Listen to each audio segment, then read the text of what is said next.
Welcome, everybody. This is Peculiar Pairings. Hello, welcome in. Oh my God! So, my name is Matt, and I'm Celine. Hello. Celine? Is that? I thought it was RFK. I thought that we were. Are you feeling okay, Celine? Oh no, she's. I'm dying, clearly. Oh my God. Well, Celine It's the cocaine off the toilet seat, obviously. Come on. Well, exactly. Yeah. Okay. RFK. Yeah. You might not be him, but you know how to party like him. I ain't afraid of the germ. But you are afraid of vaccines. So true.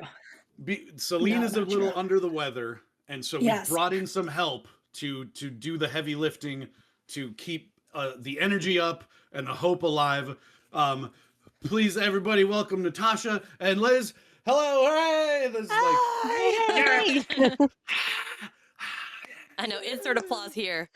We also don't record video, so it's like they're not going to see us. That's true. It's okay. Yeah.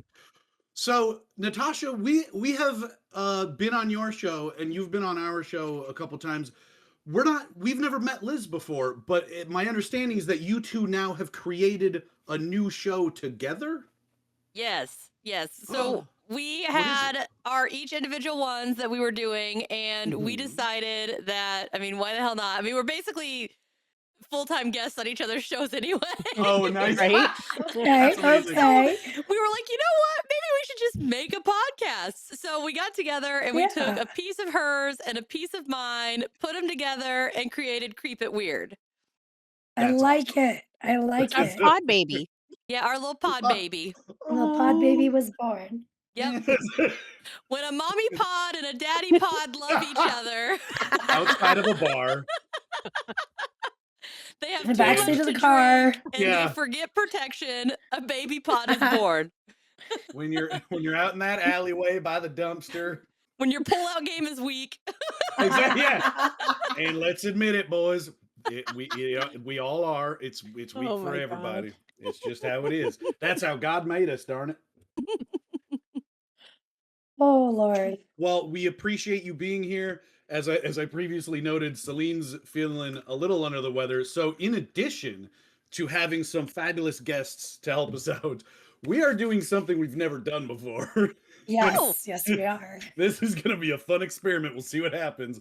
Because I occasionally will do an episode. Normally, Celine is researching, writing, and doing all the amazing things.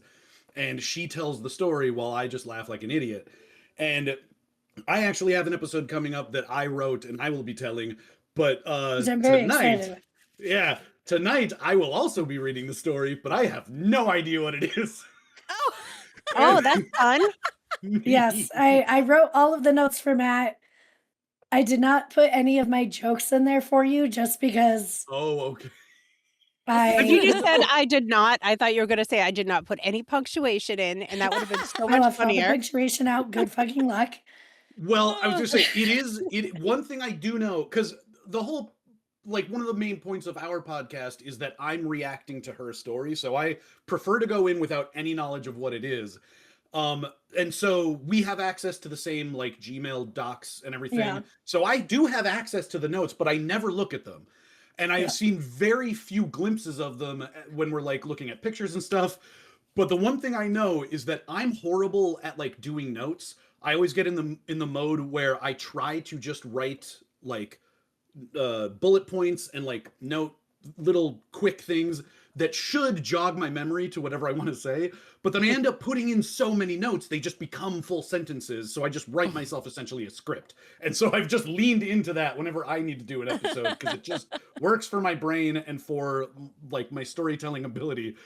But I know for a fact that Celine's is much more point by point kind of things. So not only do I not have any idea what we're diving into, but it's also in a format that I'm not familiar with. So, this is going to be an adventure. Yeah, it is. This is our sick day episode. So you don't feel too bad. The cow tipping. Yes, but this is my version of cow tipping. We're going out. Yeah, we're gonna just go for it. We got one sickie and one on the floor. Oh God, we're falling apart. Slowly, Oh, and slowly falling apart. I'll tell you, I've had just a little crick in my neck for a bit, so I know I'm with you guys. I know how hard the day's been because You mean for I've once got I'm like the one in the best shape right now? That never Oh, happens. no. Usually I'm the one falling apart. This is nice. Oh, no. I'm not sure what this says about you Yep. guys, but Yeah, I you're mean, like, oh no. If you I guys are all I below blame the my baby. status, That's all I do lately. It's all the baby's faults.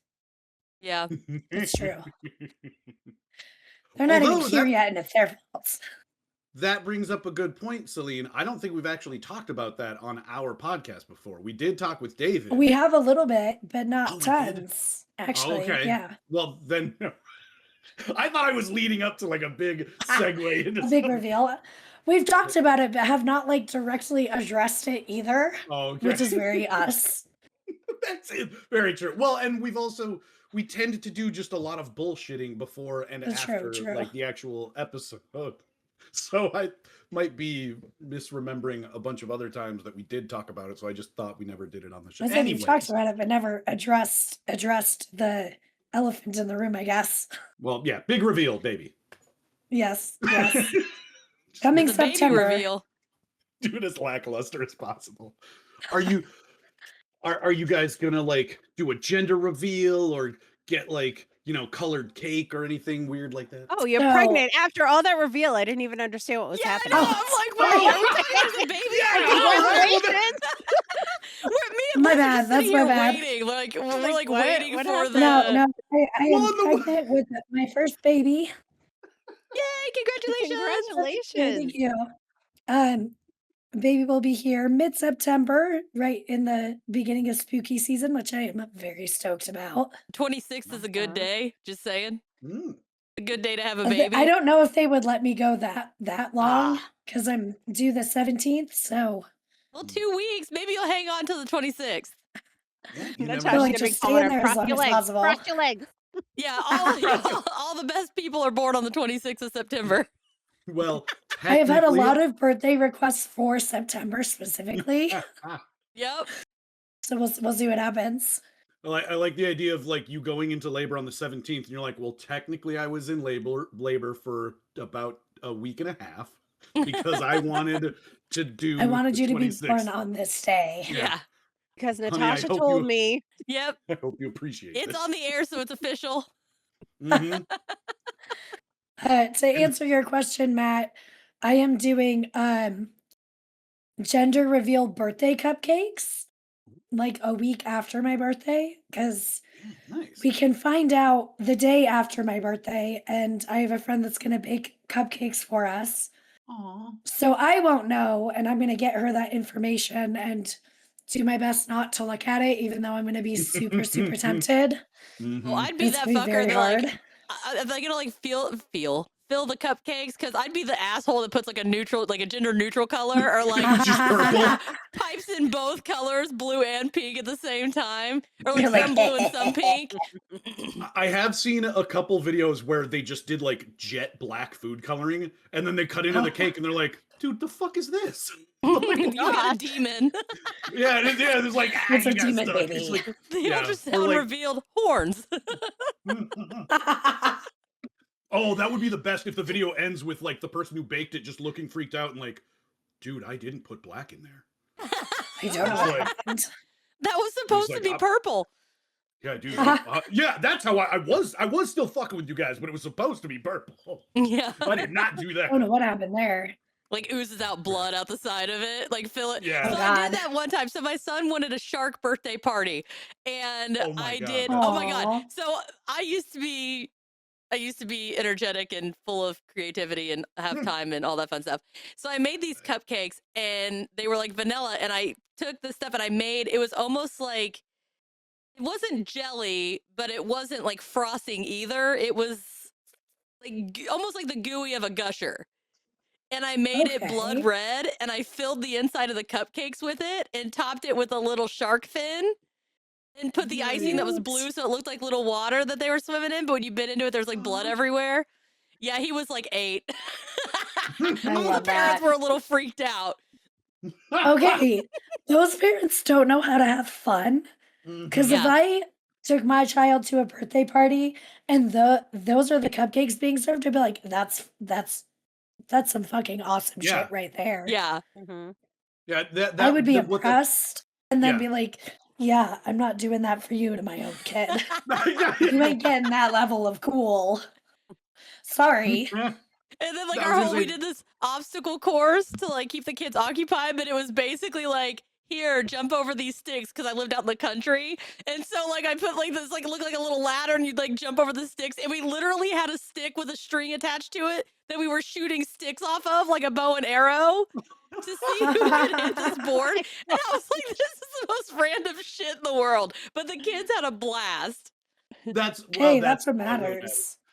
So the long as parents they went have from like, holy shit, look what she did for these cupcakes. That's incredible.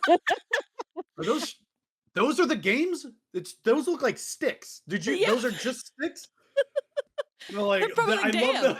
They Yeah, were I Like, paid love damn, for you the couldn't even hours. draw a juxtaposition. donkey. Yeah. Yeah. Well, yeah, I spent so much time on the fucking Hey. cupcakes.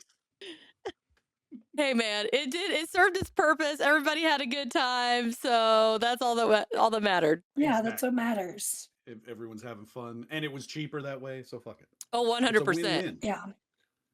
Like go run around in this empty cornfield, guys. Have fun. Yeah. Yeah. This is our neighbor's corn maze. Go get it. Are And they it just allowed got to be in cut, there? so you're gonna have an easy time getting around. It's a build your It's own like- trail. Yeah, exactly. It's after the harvest, so it's just a field essentially. Let's It's see who like- can catch the most crawdads out of the holes.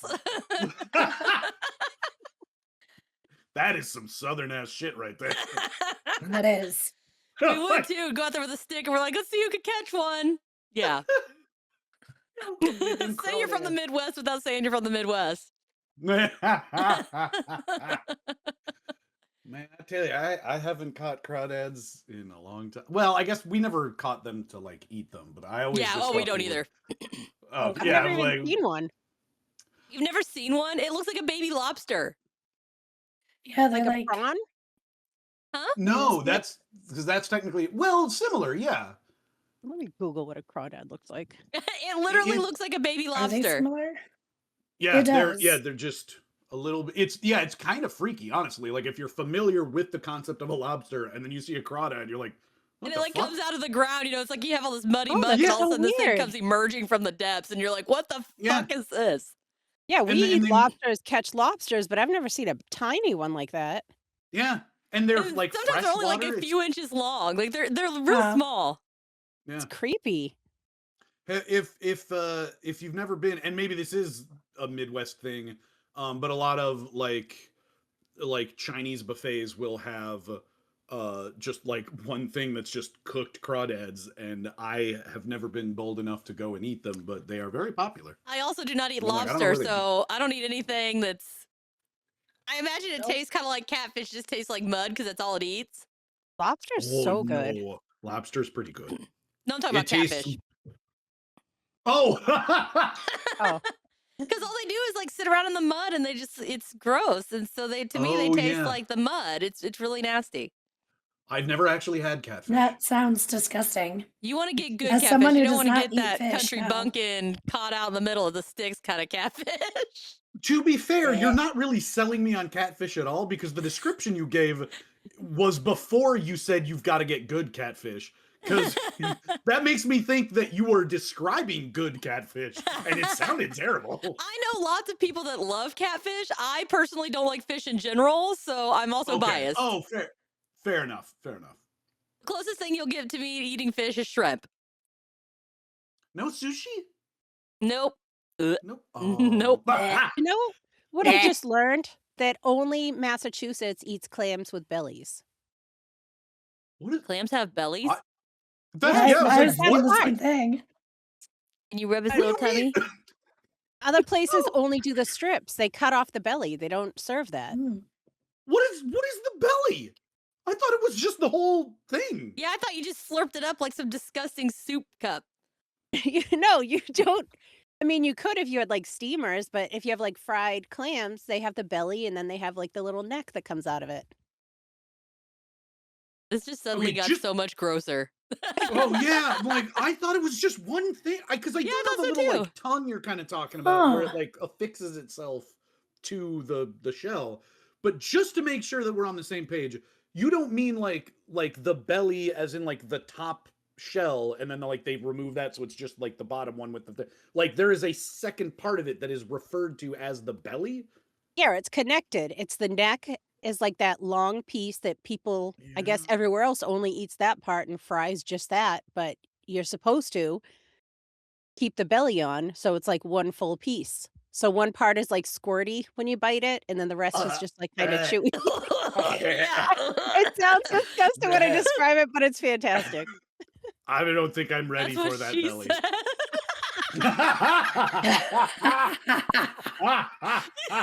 Boy, Oh my god. I tried this to is hold it in as why long I as stay away could. from all things from the ocean. Hmm. I don't touch that stuff. Ocean, water, I don't care. None of it. If it comes out of the water, I pretty much don't want to touch it. Disgusting. Yep. Basically, Well, Ugh. then that's a no for speaking of me. which, for anyone who's following along, our pairing for this week comes from the northwest sound, I think it is. I don't know, wherever cod comes from. It comes out of the ocean, I'm pretty sure. I don't think it's a freshwater fish. I should have researched some of this. From the I Cape? normally the Cape? Oh, the Cape. Get it, Yes. Cape Cod. Which ties into our superhero discussion, so that's great. And you would be correct, Matt. That does come from the North Pacific waters. Good enough. So I also have to reveal so our total like pairing for tonight, the meal consists of basically fish and chips of cod and a Klondike bar. But What? so I didn't research any of this. Sometimes I just put them together, they just pop into my head and that's that. And I think I know what I'm doing. So I do know that like Alaskan cod is a thing, so that's where the cod came from. But I thought that like the Klondike and the Yukon were in Alaska. And I am sort of close because it was like really big in the gold rush era and Alaska was a big part of that. But Alaska isn't actually in like the areas of Canada that are referred to as the Klondike and the Yukon. But they're neighbors, so we're counting it as a win. I would And- count that as a win. And with the drink added, it makes it's like 3 pillars of a meal, which makes a triangle. Ooh. Because- Oh, Thank you. I It's see been a what you long did way there. for that. the meal, the See- dessert, and the beverage. Well, I was gonna say, so Yeah. with the beverage, did anyone else put that together and give it a try? Well, here's the thing. It is my morning, so I have only been up for about 2 hours. So no, I did Oh, not damn. start the alcoholic beverages. That'd be the For equivalent obvious of you reasons, drinking I at 8 a.m. Well, okay, we're not trying to turn anyone into an alcoholic. We I already have trail have mix some and in our- Pepsi. I feel like it's not specific to this area, but it does feel like another opportunity to be like, tell me you're a Midwesterner without telling me you're a Midwesterner. What do you have for breakfast? Trail mix and Pepsi. Is it Diet Pepsi or just straight Pepsi? Oh no, I can't have Diet Pepsi. I have some sensitivity to the artificial sweetener. So this is like Oh, okay. the good stuff, the unleaded Pepsi. The Oh. unleaded Pepsi. That is the best description of like regular flavored pop that I've ever heard in my life. Unleaded. Dude, and if Pepsi did that first, like they just labeled it as unleaded, they would sell like fucking hotcakes. I know, right? I would. That's a great idea. Pepsi, are you well- listening? Yeah. Yeah, Pepsi, sponsor. are you listening? Wait, TM, I want it. TM, I want my money. Yeah, out oh of yeah. this. Yeah. Don't give that shit away for free. No. Yeah. This is a marketing think tank and they gotta pay for that shit. This is America. Yeah. Yeah. Capitalism, baby. Yeah. If you're not on top, you're on the bottom, and we're climbing our way to the top. One unleaded joke at a time.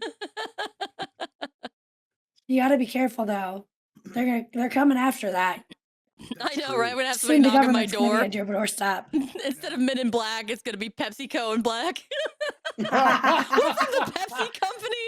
We wanted to talk to you about your idea you had on a podcast the other day. Yeah. We're taking it. Why are you guys dressed in blue? Because we're Pepsi. But you called yourselves. Yeah, we know it. Just shut up. Yeah, just go with it. Yeah, Just exactly. don't question it. Don't think about it too much. So to complete the triangle, the composition of the drink is just 1 part whiskey, 1 part coffee liqueur, and 1 part Irish cream. So it's practically just a White Russian, Which but it I is love. delicious. I love White But- Russians. I know. Oh, so it's delicious. Don't get me wrong. But apparently in Alaska they call it something different, and I would invite you now to guess on what the name of this drink is. It's kind of, country based, living off the land sort of vibe. Mm, I have nothing. It does not something have Russian about in the name. pine. So far, you're the Alaska. closest without going over. I would What call color? it. Living I off would the call it land in the Great Alaska. White North. That's what I would call it. That's a good one. I do like that. I think technically that's what you would call it in Canada. And this one supposedly shit. is That specific sounds like to some Alaska. racist bullshit. It does. And White Russian doesn't? No, that's just an observation. We're all white. No. Is Russia. What do you say? Oh yeah, I forgot last time that you guys were on with me, Ah. we did the Russian sleep experiment. Mm. And you were Oh, busting fuck. out that Russian that's right. accent the whole time. Well, that's a pure coincidence. Wow. I know you have like the most Russian sounding name, Natasha. I know, right? Oh, It used to be yeah. worse when I was married to my ex-husband, I had a Polish last name, but it sounded very Russian. It was Zoltevich. Oh, Oh my gosh. Natasha Oltevich. Well, then I've also Yes. been Natasha Dietrich. So either way, we're looking awfully Russian. Yes, very Russian. Well, unfortunately, that has nothing to do with the drink. No. But it also sounds very Midwestern, because apparently in Alaska they call this the duck fart. Wow, I wasn't even close. Well, that's what I'm Definitely like, not close. I was thinking like wood duck, and you said pine tree, so I'm like, I mean, it's sort of Duck I in don't the think they really tree. nest. Yeah. That's I'm like, I don't know if they nest in pines exactly, but yeah, fuck it. It's The I guess duck that's fart. why I said without going over. I wonder why How they call it the fun. duck fart. How fun would that be to order out at a bar? Oh, What do you that's want? I mean, I'll have a like, duck fart. yeah, that's what I'm like. It's basically just a White Russian, but that's why they called it that, because they're like, you just saddle up to the bar and like, I would like 3 duck farts, please. I feel like I would expect somebody to pull a duck out of their overcoat and be like, okay. Like slam it on the counter. Yeah. Turn the tail towards them, say hello to my little friend. Oh god. Hey, you guys asked for this. I don't know why the fuck. Like, that's not the kind of thing we was talking about. I'm like, well, you're in Alaska. Go fuck You yourself. occasionally get the random egg that shoots out with it. You're like, oh, just kidding. Oh god. Nope. Nope. Smells like a crawdad. Oh. Coming out of the mud. No, You know what Well, I'm it's thank better saying? than you. oyster bellies. That just sounds gross. Clam bellies. Oysters, you just take the Clam whole belly. thing. Ugh. Okay, Oh, no, yeah, but see, clam now that, belly. now that we're back on this, what is the difference? I just assumed they were like different sizes of more or less the same thing.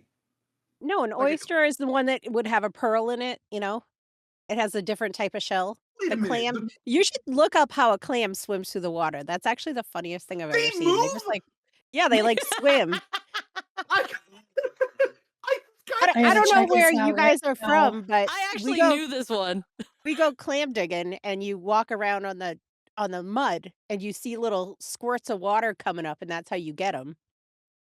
And my dad just actually got me a big bucket of them yesterday, which I'm psyched to cook tomorrow. Wait a minute, but okay, clams don't produce pearl. Celine's watching. It's really funny. It looks fake, right? It's That is like exactly what they have in like SpongeBob with how the clams like swim through the water. That is ridiculous. Oh So my the guy god. that made SpongeBob was a Oh marine my gosh. something. He was something. But most He everything knew in what he was doing, and SpongeBob that was beautiful. is correct on how they're supposed to be, like, in that environment. That is I the didn't know weirdest that. fucking thing I've ever See, seen. I think you I just would broke never Matt. know that. That I live just in assumed Colorado. that. We would never see that in the wilds.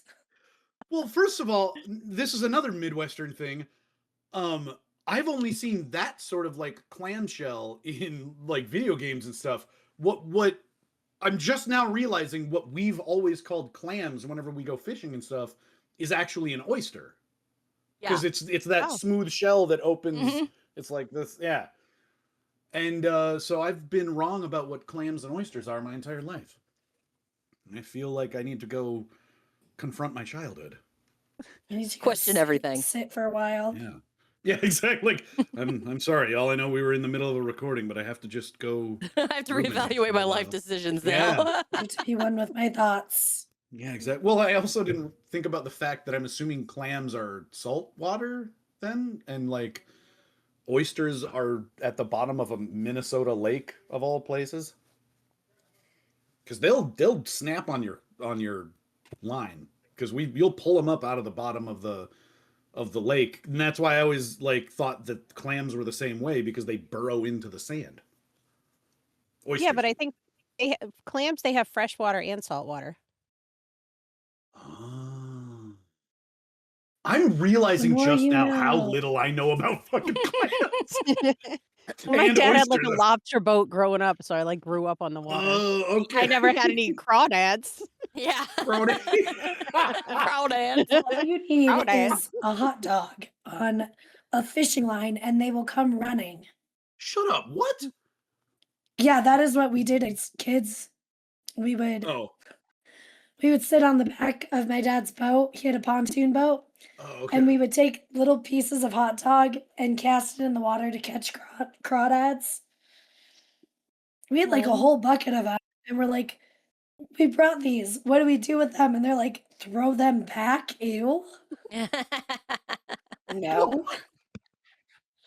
What are they usually used for? Like chum, or just you actually eat them? Oh, you actually eat them like little People baby actually lobsters. eat You can 'em. put them in like gumbo, and oh my god, I may just sound like I'm from the South. That's what. That's what made know, you you just sound put like it in that. All right. gumbo. Fish boil. Yep. Okay. Yeah, the only there again, I've never eaten them personally, but the only times I've been in a restaurant and like seeing other people eat them, as far as I can tell, they split them in half essentially Mhm. and And suck suck out it.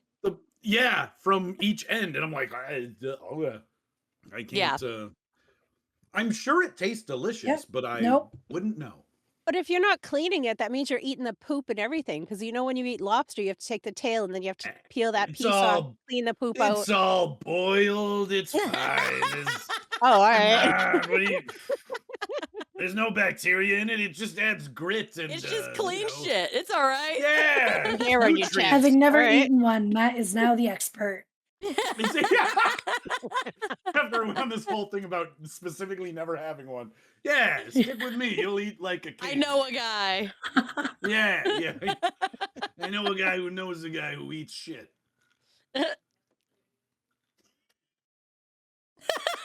I wasn't expecting that to be the moment. There was just no anything, just silence. Like, look, it was funny when we were talking about crawdads, not when it's just a guy. Okay, anyway, to bring it back around to what like the whole thing is about, and with because I'm assuming anyone who's listening is a little confused if you haven't looked at like the title of the episode, but in terms of the whole triangle, the topic for this episode is the Alaska Triangle. Would it be Alaskan? Damn it! You know what, Natasha? We're guests here. Hey! In my defense, I have I seen didn't write it this. both ways. I've seen it. I just had Oh, to. man. It cracked me up. That's pretty good. I also feel bad because I'm like, we've talked about this a couple times. I never thought to say that. Like, it should be Alaskan, I suppose. Either way, it's Much in like Alaska, so pecan. it still counts. Okay. So before we dive into it, I will read the list of sources.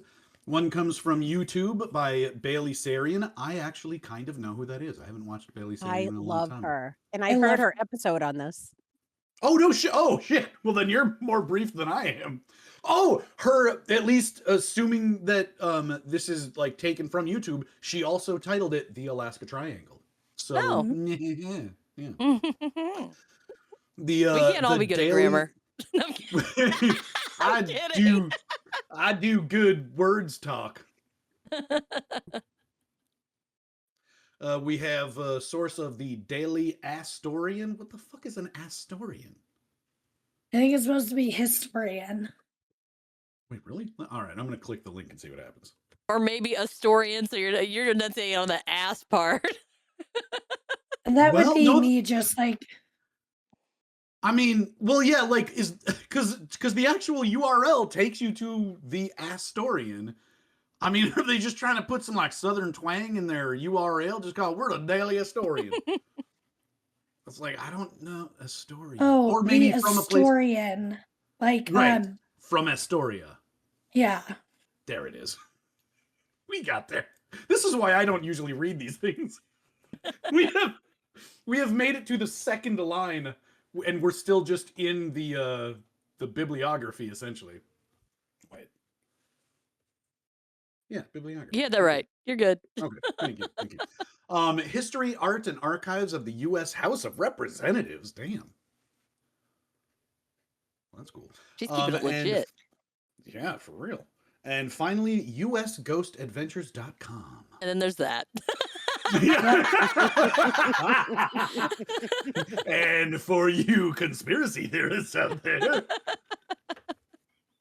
the That's Daily what you call Historian. well-rounded research. I appreciate Yeah. well-rounded research. From the House of Representatives to U.S. Ghost Adventures. All right, try. our first section is, what is the Alaska Triangle? Well, it is an area in Alaska that is known to be inescapable, presumably similar to the Bermuda Triangle, which, you know, we're all familiar with. It's Yes. I mean, are you guys familiar with the Bermuda Triangle? Yes. Yes. Okay. I was gonna say it's the most, other than isosceles, it's probably the most famous It's triangle. like the most known. Right. So people and ships go missing, very similar to the Bermuda Triangle. And in the Bermuda Triangle, about 900 people have gone missing in a 200-year period. That's a lot of. What was that? I know, it doesn't seem right. Why am I Math ain't stupid? mathing. I'm picturing around 450 Alaska. Is the water, none of it's frozen? It's just like you can drive through it? Well, you sail through it. I don't know if you. We're going back to the ground. Well, I don't think it's Depends frozen all the on- time. It might be seasonal. Oh, okay. No, yeah, I think it's mostly open. Because I don't think we've actually had, like, because it is cold enough to freeze for sure. Like, if you've ever watched Deadliest Catch, and like the water like splashes over the sides of the ship, and they'll like literally have people just like hacking away at the ice as they're sailing along. So I think it's just because it's salt water that even when it's that cold, and because of how much it's moving, just as an ocean, it stays liquid. Because I think we haven't had anything like freeze out in that area pretty much since the Ice Age. Like created the land bridge between Alaska and Russia, and then like people migrated and stuff. I just but- assumed at some point it was frozen because you have all these people in Canada that do ice fishing. I just figured it was probably. Oh, I would definitely say like if you get into a sound or a cape as we talked about, and then like near the shores and stuff where the water's more calm, I'm sure there's plenty of ice. I don't know much about oceans. It's wet. That's about all I know. It's wet and full of things that want to eat you. And also really cute things like turtles and stingrays. Except we stingrays just will covered a kill you. turtle. Oh, really? Yeah.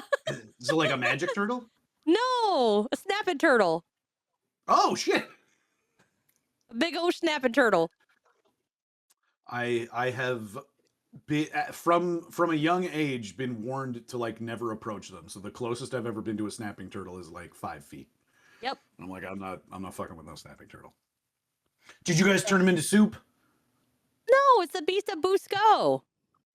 Don't turn him into What is soup. that? Go It's a listen to the cryptid. episode. You'll find out a couple weeks. I was gonna say segue into like a plug. Yeah. Shameless plug. See, Pepsi, see how good we are at this? You could be on board, baby. Yeah. Yeah. Strike while the iron's hot. Yeah, and the Pepsi's cold. Exactly. Then- You literally take a swig of Pepsi. Oh wait, I gotta turn it so you can see the emblem on the screen. Oh my god. See, you're a fucking pro. Jesus. There you go. That's brilliant. So since 1972, more than 20,000 people have gone missing in the Alaska Triangle, seemingly without a single trace left behind. Damn. Nothing but waves crashing against the rocks, as their soul presumably goes to Davy Jones' locker. I don't know. The Alaska Triangle ranges from Juneau to Anchorage, up to Barrow, aka Celine. Oh, you did that! you put in a pronunciation. I was just gonna yell at you like so I'll explain. The word that comes after that is spelled Utqiagvik.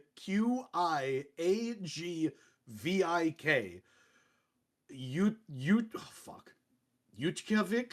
All right, now I'll look at the pronunciation. Oh, relatively close. No, not close. Utqiagvik. Yeah. Utqiagvik. Yeah. We're gonna call it the Barrow. Sounds right. Yeah. And then back down to Juneau. Ooh, we have a link. Oh God, how do we do the thing? Oh, here we go. Oh, okay. Well, I'm gonna put this on the.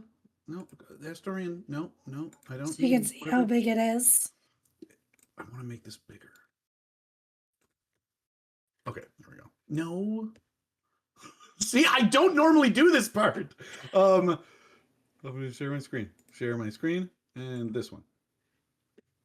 There we go. I like that they took the time to put in little Bigfoots and UFOs. UFOs, yeah. Yep. Oh yeah. Although Okay, there so is yeah. a correlation between Bigfoot sightings and UFO sightings, I would like to point that out. Oh shit! Yeah. Really? Oh, Yeah, dude. look, they pair up almost. You know, I feel like that would be a theory that I would totally be on board with. The idea that like Bigfoot is himself an ET. Oh, and it he is. just It is comes to legit a visit. theory. Okay. Yeah, I'd never heard that before. That I'm like, because I that would like explain it. why you never see him.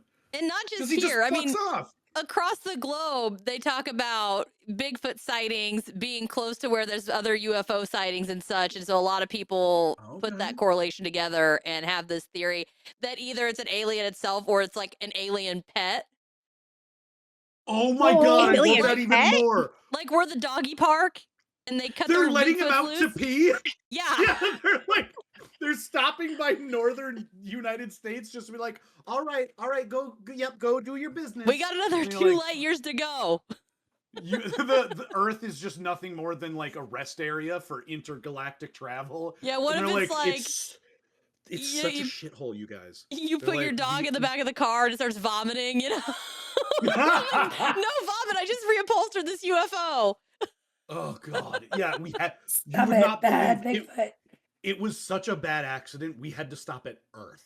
I Yes. know, like ew. No, we went to Alaska. We didn't. No, God, we didn't go to the South. Jesus, Oh yeah. it's too hot down there. That's I wasn't saying. Okay, anyways. So, it goes from Anchorage up to Barrow and back down to Juneau. It is 300,000 to 400,000 square miles, which, I mean, if you're familiar with like maps of the U.S. growing up as a child in the U.S., Alaska's always in the little like box on a map.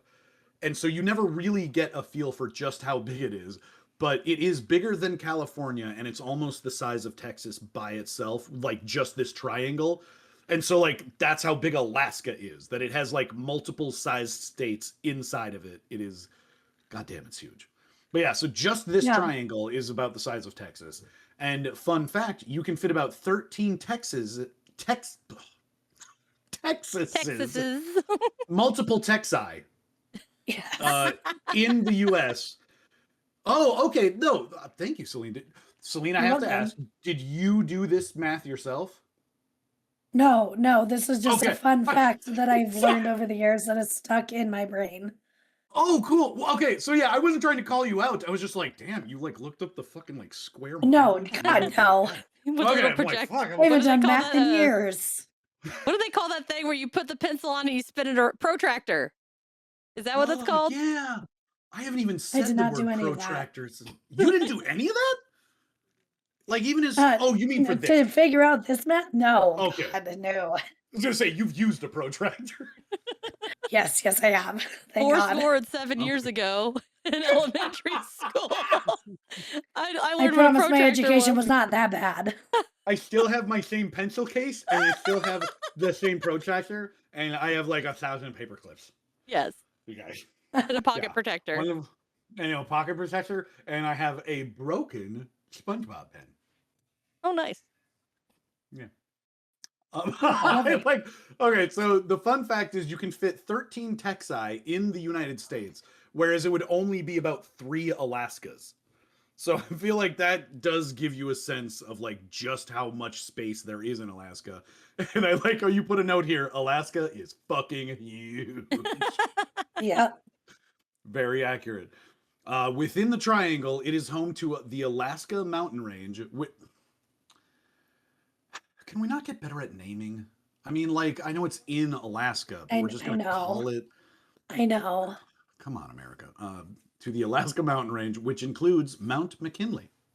Again, I mean, it's a fine name, but like, could be like Mount Badass or something. Or what is that Okay. one? What was the one we did, Melissa, when I was on your show? The mountain was called Do Not Go There. The Dyatlov Pass. Oh, the Dyatlov Pass. Yeah. Yeah. Yes. Mount Do That Not Go is There.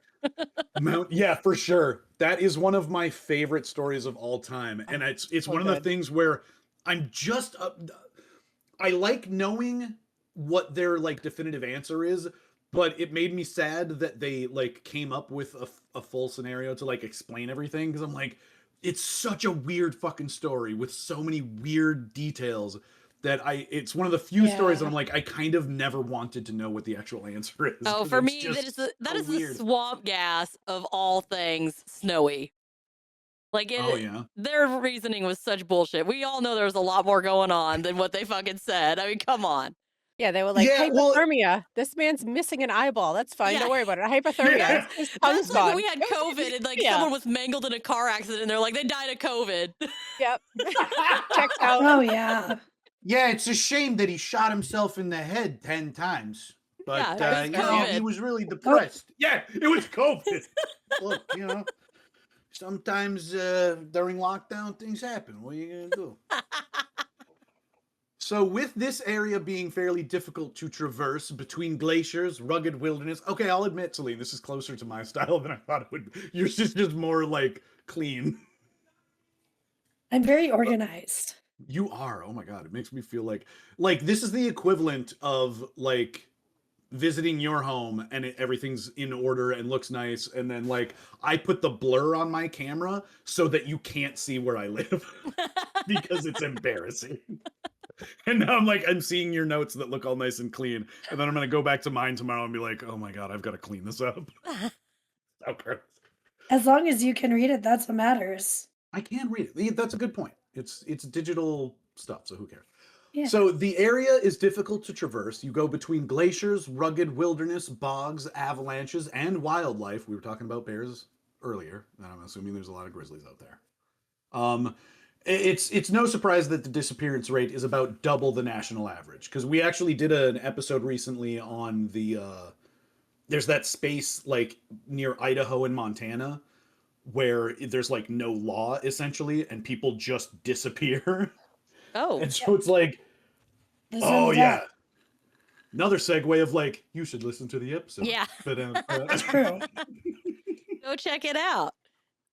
Mm-hmm. So like if you go missing, you would be very hard to find. And it's not uncommon for people to go missing in a state that is that large. Again, it's a third the size of the entire U.S. So yes, very, very big. Yeah. Oh, okay. I like this list. So what could be causing people to go missing? Could be anything from the weather, a snowy monster, energy vortices, ancient curses, Bigfoot, aliens, a glitch in the Matrix. I am loving this list. Like, the last one has a question mark. There's just bears? Bears? Could be bears. It could be bears. Could be bears. I mean, like could how be that bears. one has. I like how that one has the question mark. Maybe bears. I don't know. Does Alaska have a lot of bears? I don't think so. It's got more Bigfoot and aliens. Definitely more Bigfoots and aliens than bears, obviously. Yeah, we already talked about how it's the rest stop of the universe. Yeah. Apparently, yeah, in 1986, a Japanese Airlines flight, or Japan Air, like, is that the name or country of origin? Japan Airlines. I'm going to go with that. Japan Airlines, yeah. In 1986, a Japan Airlines flight encountered not one, but 3 UAPs in the triangle that kept pace with the plane while flashing bursts of light. Ooh, Jesus. The incident was confirmed by military radar. Because of this, some people believe that extraterrestrials reside inside the triangle. Tracks. I mean, it does, yeah. There That again, makes sense. that explains the like picture that we saw. Meanwhile, there are tons of rumors around Sasquatch being plentiful in the Alaska Triangle. Cryptozoologist Cliff Barackman notes that, quote, with so much fantastic habitat and so few people to compete with, Sasquatches basically have the run of Alaska. Which, I mean, makes sense. Hey, that makes total sense. I mean, think It about does, it. yeah. If there's I believe it. Yeah, if there's nothing there to deter them from interacting with things, I mean, even the people that are out in Alaska are generally, in a cabin. You're splitting your own wood. You're you know what I mean, stuff like that. It's not like it's very You keep it to industrialized in yourself. most portions. Yeah. So There are a lot of places that literally can only be accessed by like a boat plane. So it's Yeah. like you can't even drive out of it. And they're like, oh yeah, Bigfoot comes around here all the time. They fucking Yeah. fly in with they order a bunch of duck farts and then they fuck off. The next section is called the Douglas. This dates to January 26th, 1950. Everyone in the U.S. was living in paranoia due to the Cold War. Alaska is the only thing between the 48 lower states of the U.S. and Russia. For anyone who doesn't know, the U.S. bought Alaska from Russia. Shut the fuck up! I forgot we bought it from Russia. I know. The U.S. bought Alaska from Russia in 1867 for $7.2 million. Oh my God. Which today, I appreciate that you included the cents. Today is $158,976,486.49. This was known as the Alaska Purchase.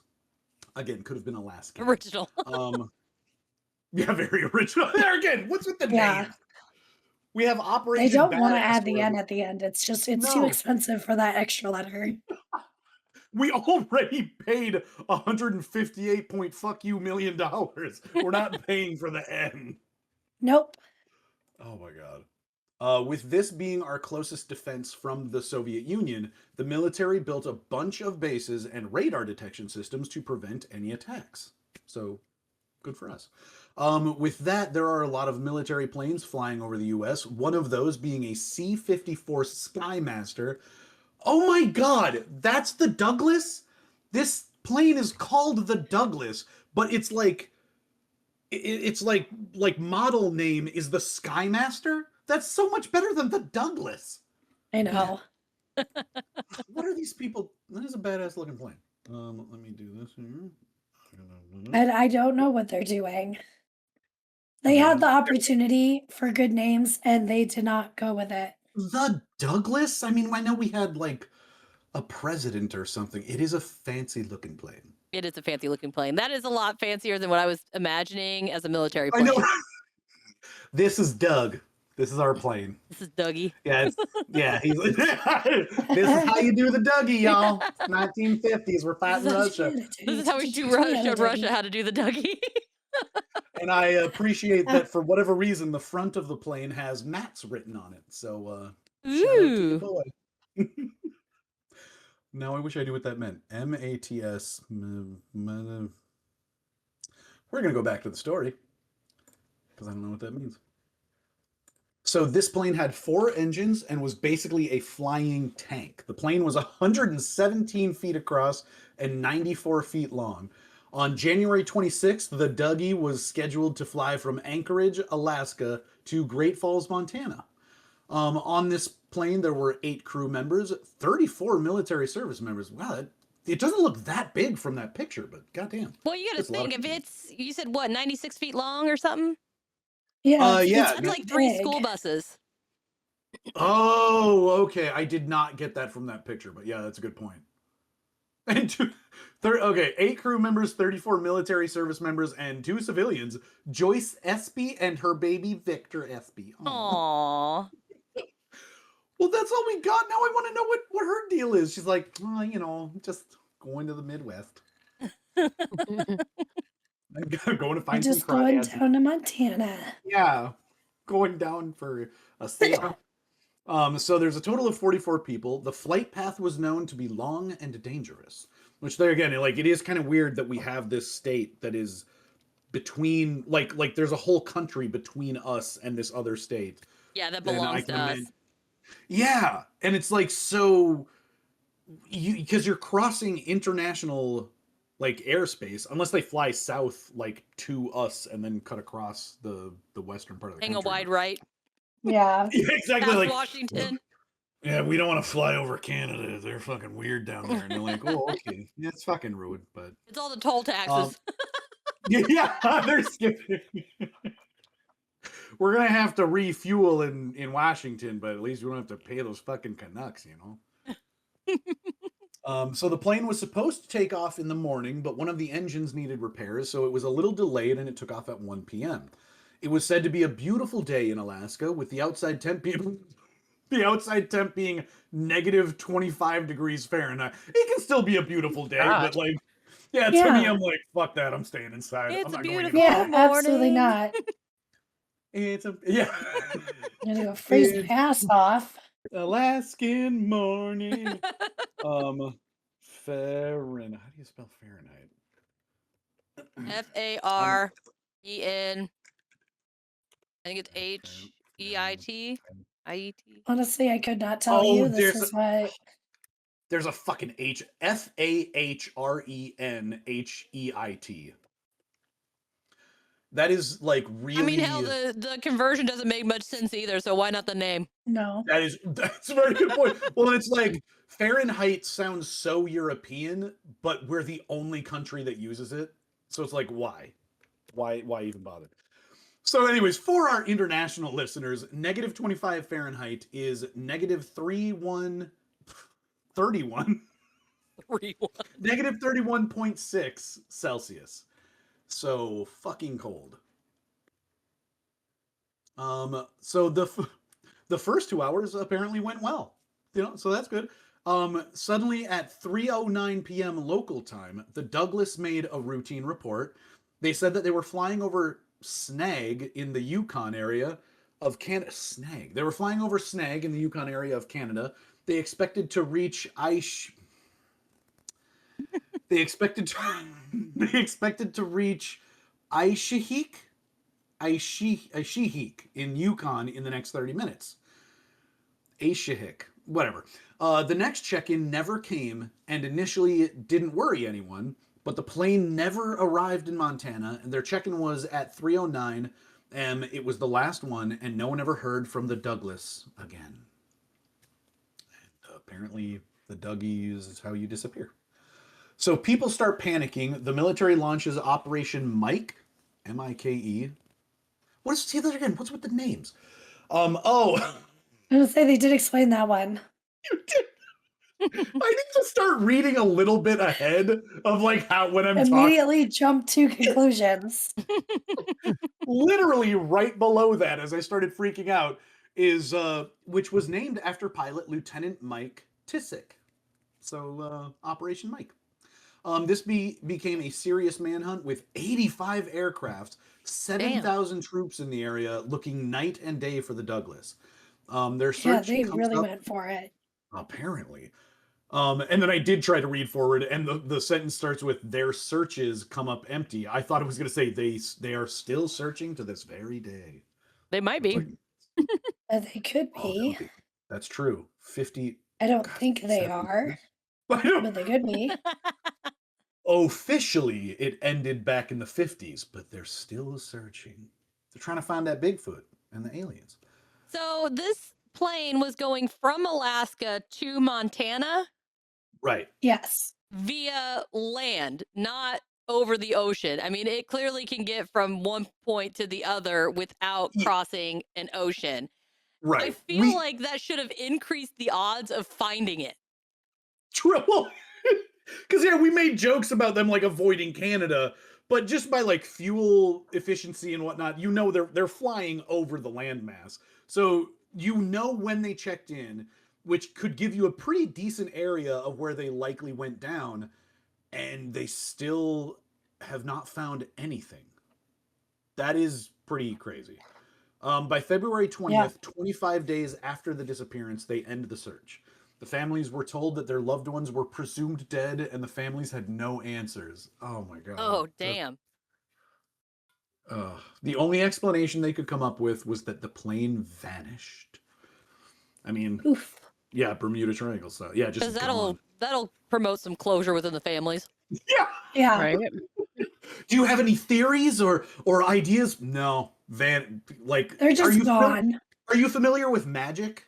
Or like portals? Yeah, because now you see them. No, you don't. Yeah, have you seen? What is that movie with the magic people? It's like the four. Oh, I just watched this last night. Oh, did you? Now You See Me. That was the second one with There the you go. airplane in it. Yeah, wait, it really is an airplane. Yeah. They really That's where they got. Yeah. That's where they got the idea from this movie, or from this thing. Mm-hmm. Hell yeah. That makes sense. There's a lot of things coming together for this episode. I'm just saying. Liz, are you still with us? I am. I'm listening. She's soaking it all in. I am. Okay. Where was I? So that was back in the 50s. In 2012, relatives of the missing people from the Douglas came together and petitioned the U.S. government to reopen the search to allow for searching with modern technology. Okay, that's a good idea. Yeah. It's like, we're not expecting to find anyone alive. And so, okay, yeah. But yeah, to try and find, sure. They refused unless significant new evidence was discovered. Well, how are you going to get significant new evidence if you ain't fucking looking? Right? Yeah. This is like the perfect illustration of what trying to find a job these days as like a new college grad is like, because they're like, well, we With really 15 years of experience. Yeah, exactly. I just had this conversation at work last week. This is so weird. My God. So weird. Yep.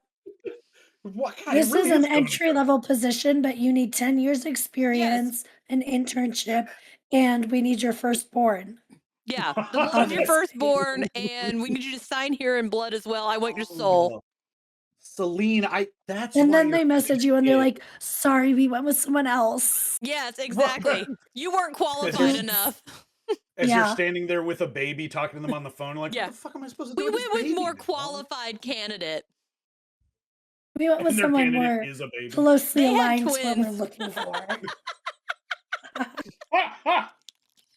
So we got extra blood. Exactly. We're gonna stay young forever. Oh my God, we got so many babies coming in. We don't even do anything here at this company. We just want the baby blood. Okay, where was I at? Oh. New evidence. Okay. Baby blood. Thank you. Yes. So they found baby blood. It were discovered up in Canada. The organizers of the relatives put together a Facebook page called Operation Mike, where they are still fighting to this day. There's my sentence of to this day. They are still fighting to get the case reopened. Again, no wreckage was ever found, but there are theories. Some people believe that the Douglas crashed in a frozen lake and then sank. Oh, and then sank, except that none of the lakes in question are very deep. So there's that. What? I just love how that was a sentence that just is like, this is a theory, but it's kind of, no. It proposed the Oh, theory yeah. and debunked it all in one sentence. Right, exactly. I don't think I've ever had the wind just pulled from my sails so quickly. Okay, so most likely something would have surfaced by now, which, I mean, that makes sense. So even if it was deep enough for like the plane to fall, like by now something would have surfaced. Yeah. Another- Metal, wheel, something. Yeah. Well, yeah, especially a tire. Like if it's full of air still. Well, which Oh, yeah. crap, who knows? The baby's Another bottle. theory- full of baby blood. Oh shit! Full My string circle. is still running. Turn that off. Not that it matters, but there you go. Okay, another theory was that they were off course and crashed into the ocean. Oh, which does not make. Oh, it doesn't make sense for where they radioed in from, and the weather was good, and they never issued a distress call. So, also that I feel like where they would fly from Alaska to Montana would be so far away from the ocean that, like you wrote here, Celine, if the weather was good, they would have no reason to go that far off course. And it's not like they're... Yeah, something like really bad would have had to happen. Because I remember Grandpa always talking about the pilots that he knew on the aircraft carrier always talked about like trust your instruments, because even if you feel like you're flying in like a certain direction or a certain position, you might be upside down. He's like, you might be flying right at the ocean and you don't even know it. So trust your instruments. So I mean, maybe all of their stuff went haywire in some It could have. freaking.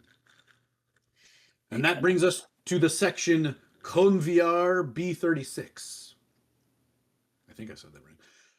February 13th, 1950, not even 2 weeks after the Douglas disappeared, another plane went down in the Triangle.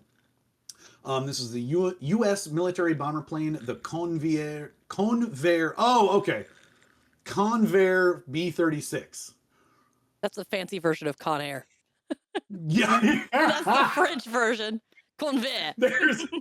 It's French Nicolas Cage with an even weirder hairstyle. I'm trying to get home to see my little girl. I have this bear for her.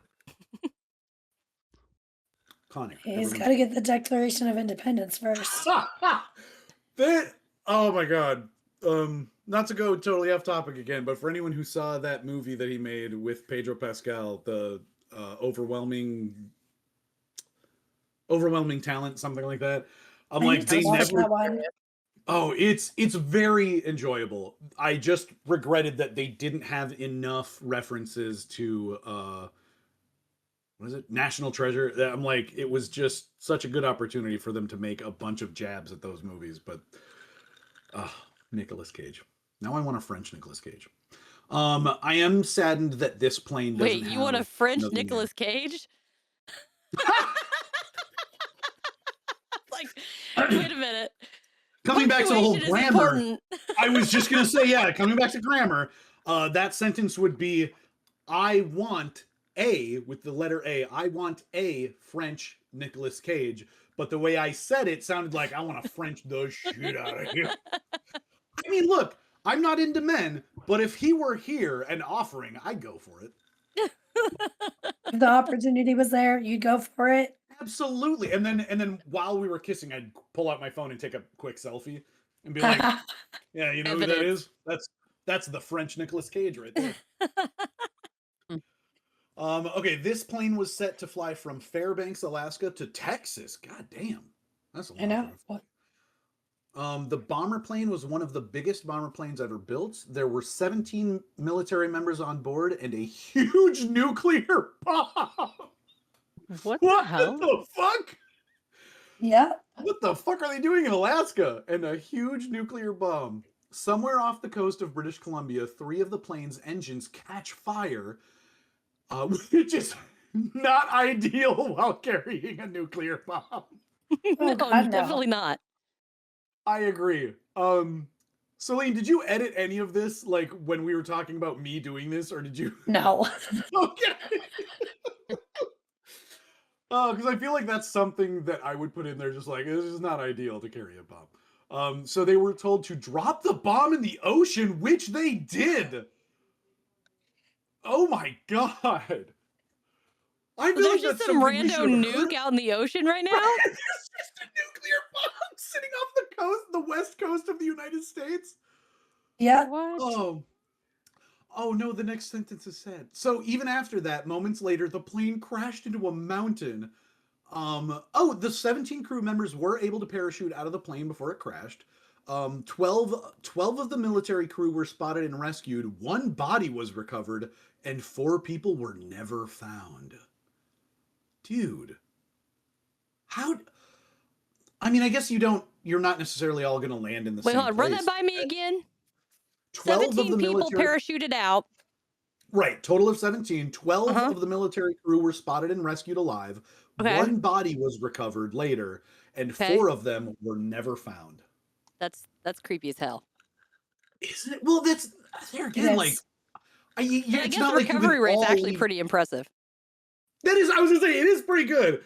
But and like, you can't just all leave the plane at the same time. You do have to kind of do like one at a time. So you're not guaranteed to land even necessarily like near each other. But damn. But there again, I mean, pretty good numbers overall, I suppose. And in just the wilderness of a random mountain that you crashed into. A few years later, in 1953, remains of the plane were discovered, but the bombs were never found.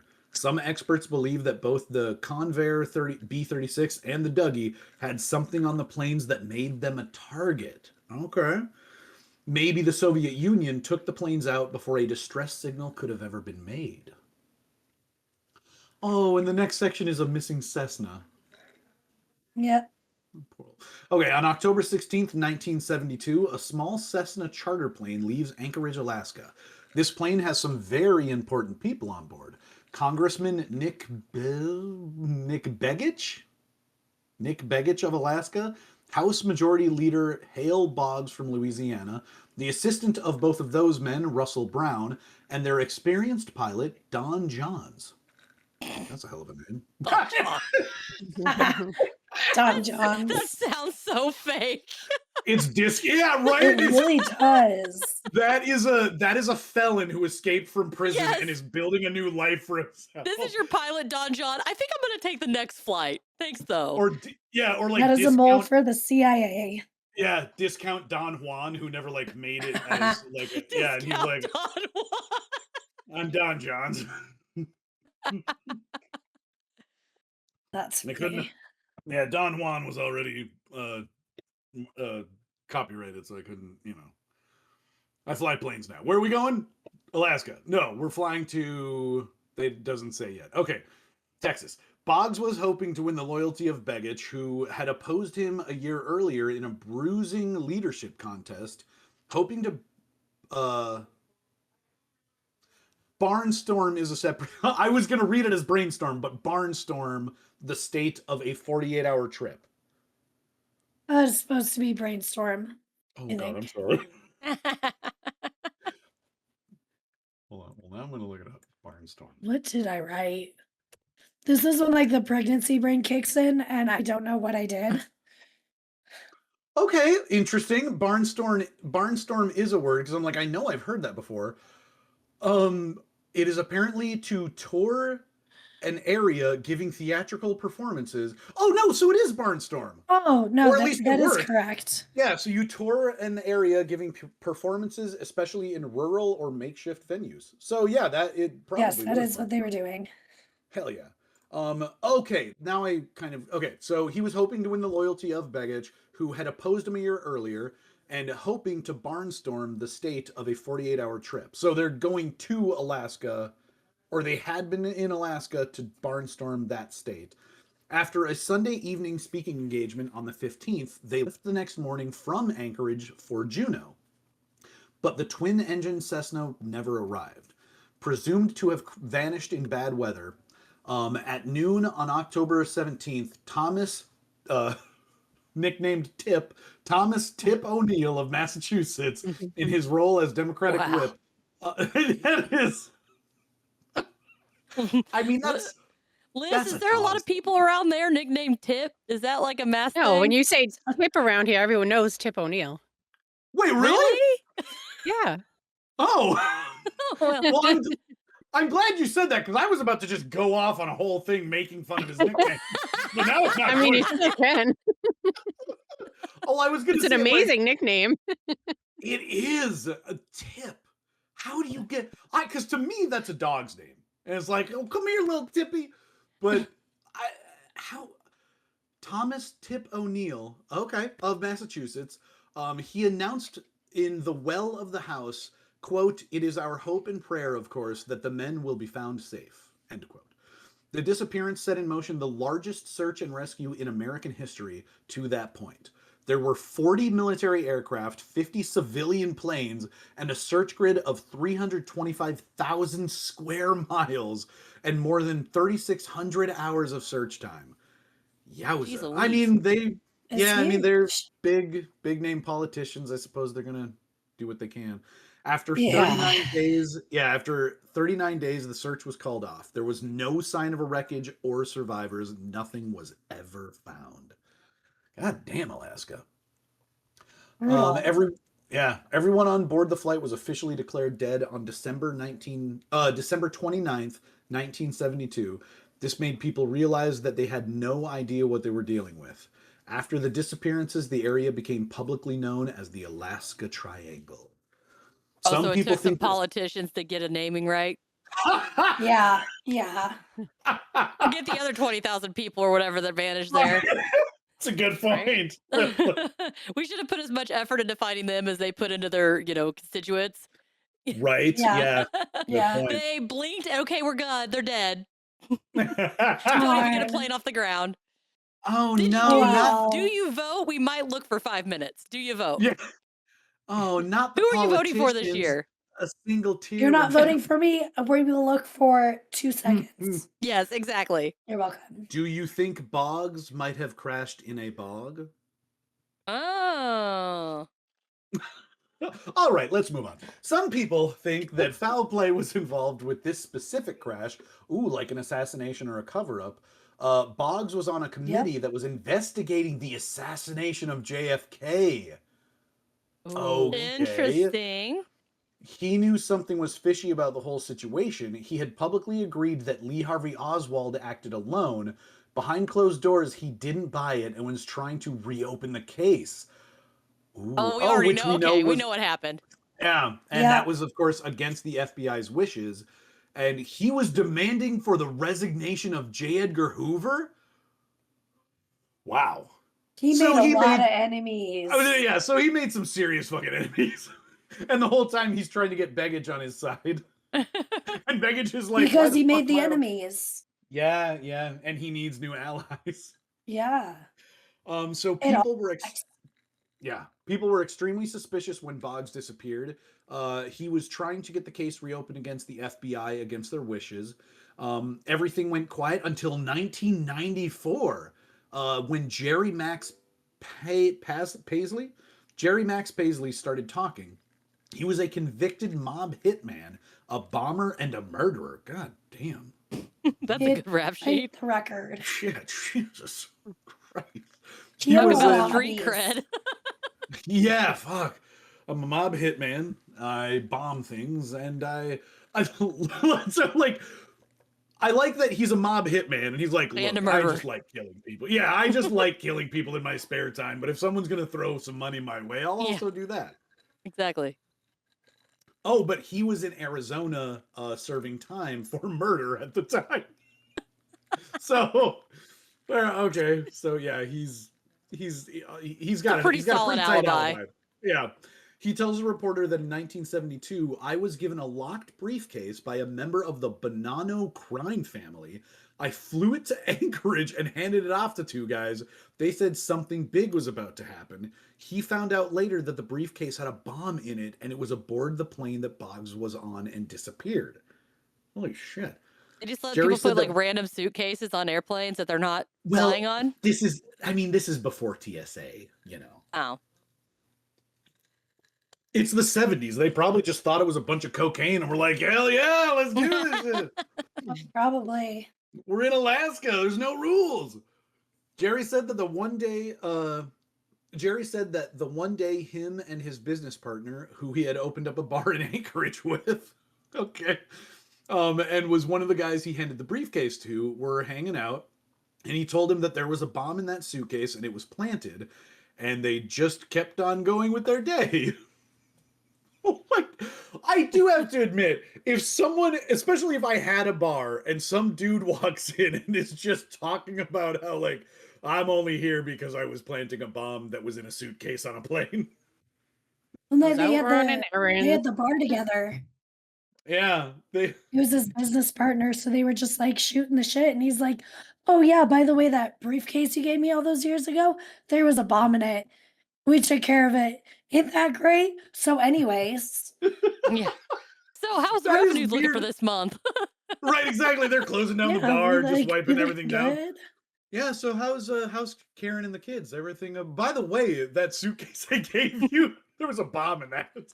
You are implicated in a very serious crime. Just Oh my don't tell nobody.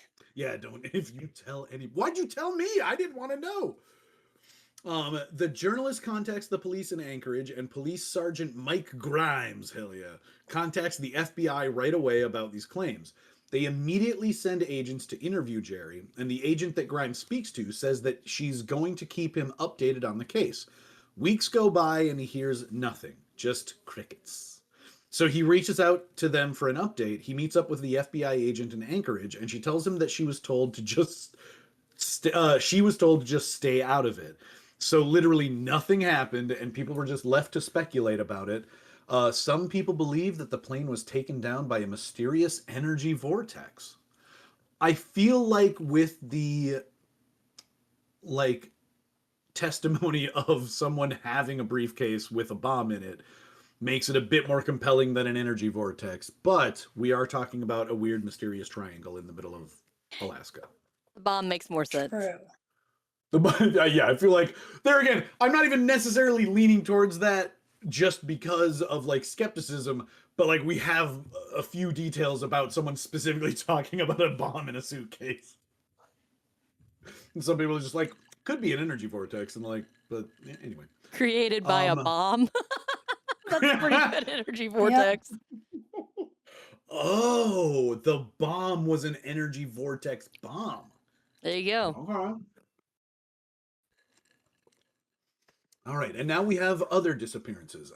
The category that I'm going to call honorary mentions. Gary Frank Southerden. Ooh, GFS. In the 1970s, a man named Gary Frank Southerden went missing during a hunting trip. Investigators managed to recover his ID and his glasses, but there was no other trace of him. This left his case cold for about 20 years. And then, in 1997, there was a break in the case. Oh, dude, a skull was found near Porcupine River, which was, that sounds so Alaska, and kind of Minnesota. So the skull was found in near Porcupine River, which was believed to have been his last known location. It wasn't until 2022, holy shit, DNA evidence confirmed that it was his skull. It's believed that he may have been mauled to death by a bear. Oh, no. poor Yogi. Yeah. I was Yeah. You're sympathizing with the bear here? Yeah. I was He's just living his going life, after. and this guy just intrudes. I mean, what do you do? Crashing a plane into his That's true. backyard. Like, this is my river. I hunt porcupines here. He's like, I was just going after his picnic basket. Paul Lemaitre? Paul Lemaitre, I'm going with. He was 65. Oh, he was 65 and competing in his first marathon when he vanished in the Alaska Triangle. He was He was 200 feet from the finish line? And I know, this one weirds me out. It like does not make sense. Wow. He was 200 feet from the finish line and had already handed off his race bib. somewhere within that last 200 feet, he disappeared without a trace and was never seen again. What? Holy What shit. the So people standing there had to have seen something, unless this that's- was like a. Because I don't that's get where it. they all gather. How? Well, but this also is not the Boston Marathon. How many people are actually congregated around the Well, finish line? If this Yeah. is like 65-year-old guy, his whole family should at least be there cheering him on. Well, that's what I mean. And it'd be one thing if it was like 2 miles, but it's 200 feet. So even if there's 3 people, even if it's just like the dude with the fucking clipboard and time thing, clock, stopwatch. Thank you. I got there. My brain has been dying more quickly lately. That's okay. It's okay. It's okay, brain. You can just die. I mean, 200 feet. Yeah, that is a little God bizarre. Damn.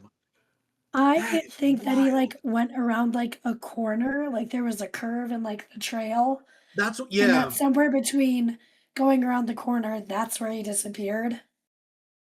Maybe he even tried to take a shortcut. Like he's so exhausted, he's like, "Fuck it, I'm not taking this last dog leg. I'm just gonna run through here." You know, and it's like 100. I'm How also would never picturing it no being one very find him? wooded. Definitely, I was thinking the same thing. Like they're essentially surrounded by woods. They have this one kind of path that's cleared, and he goes off the path at the at the last second. Well, and that's the 200 crazy feet. thing is you would think people would see something. Right. Yeah, if it wasn't 200 feet, that blows my fucking mind. 200 feet from the finish line, and he'd already handed off his race bib, presumably to a person. Yeah, that is a good point. He didn't just drop it on a tree or something. That's crazy. Yeah. Well, we hope you're doing well, Paul. Richard Griffiths. Richard was an inventor who went to the Alaska Triangle specifically to test out his wilderness. Oh God. Sorry. We'll do a little reset here. Richard was an inventor who went to the Alaska Triangle to test out his, quote, wilderness survival cocoon. He Oh. was last seen at a lodge Yep. near White River. Despite people knowing his general location, no one was able to find him. That's a hell of a cocoon. I was gonna say, I don't know why survival cocoon hit me so hard. I'm picturing like your caterpillar, zipped up and like only your face is sticking out of the sleeping bag. Yes. I'm like, okay, so Richard, you created a tent and or a like -40 sleeping bag. I'm calling it. It screams of like a sort of 90s sitcom where he's convinced he's like the pilot episode is his wife thinks he's crazy and he just quit his job and he's like, but honey, once the survival cocoon takes off, Yeah, we're gonna make it. Exactly. It's the best adventure. Oh. So what if it is in fact a cocoon that like you zip yourself up in, but he made it camouflage, but the camouflage was so good he accidentally suffocates in the sleeping bag, but he blends in with the rest of the environment so no one ever And finds then him. no one can find him. And like people are walking by his corpse for years and nobody knows it. And That then would be so 50 sad. And then 50 years later, he emerges as a butterfly. The bones Aw. the body gets so light the wind blows him onto a trail and someone stumbles on him. God. I really need to quit watching these crime shows. Yeah, maybe.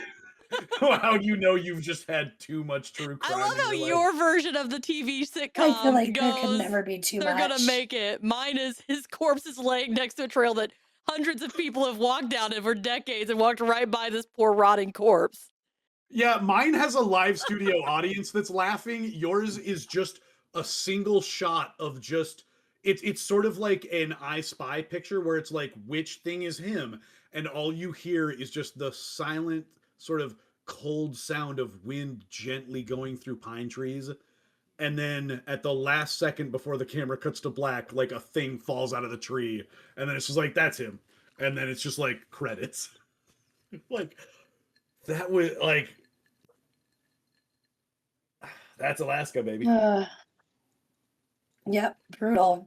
So I looked up a quick thing on him. His ramblings ended when he journeyed north to test his invention, what he called a wilderness survival cocoon, and he was never heard from again. Former Nebesna District Ranger Mike Thompson has a faint memory of the search for Griffin's cocoon in the park, or near it, in the fall of 2006. Quote, he was so unique because of that pod thing. Now a ranger stationed in the isolated Alaska coastal village of Yakutat, population 600, near the southern edge of the 13.2 million acre park. That is a park bigger than the entire nation of Switzerland.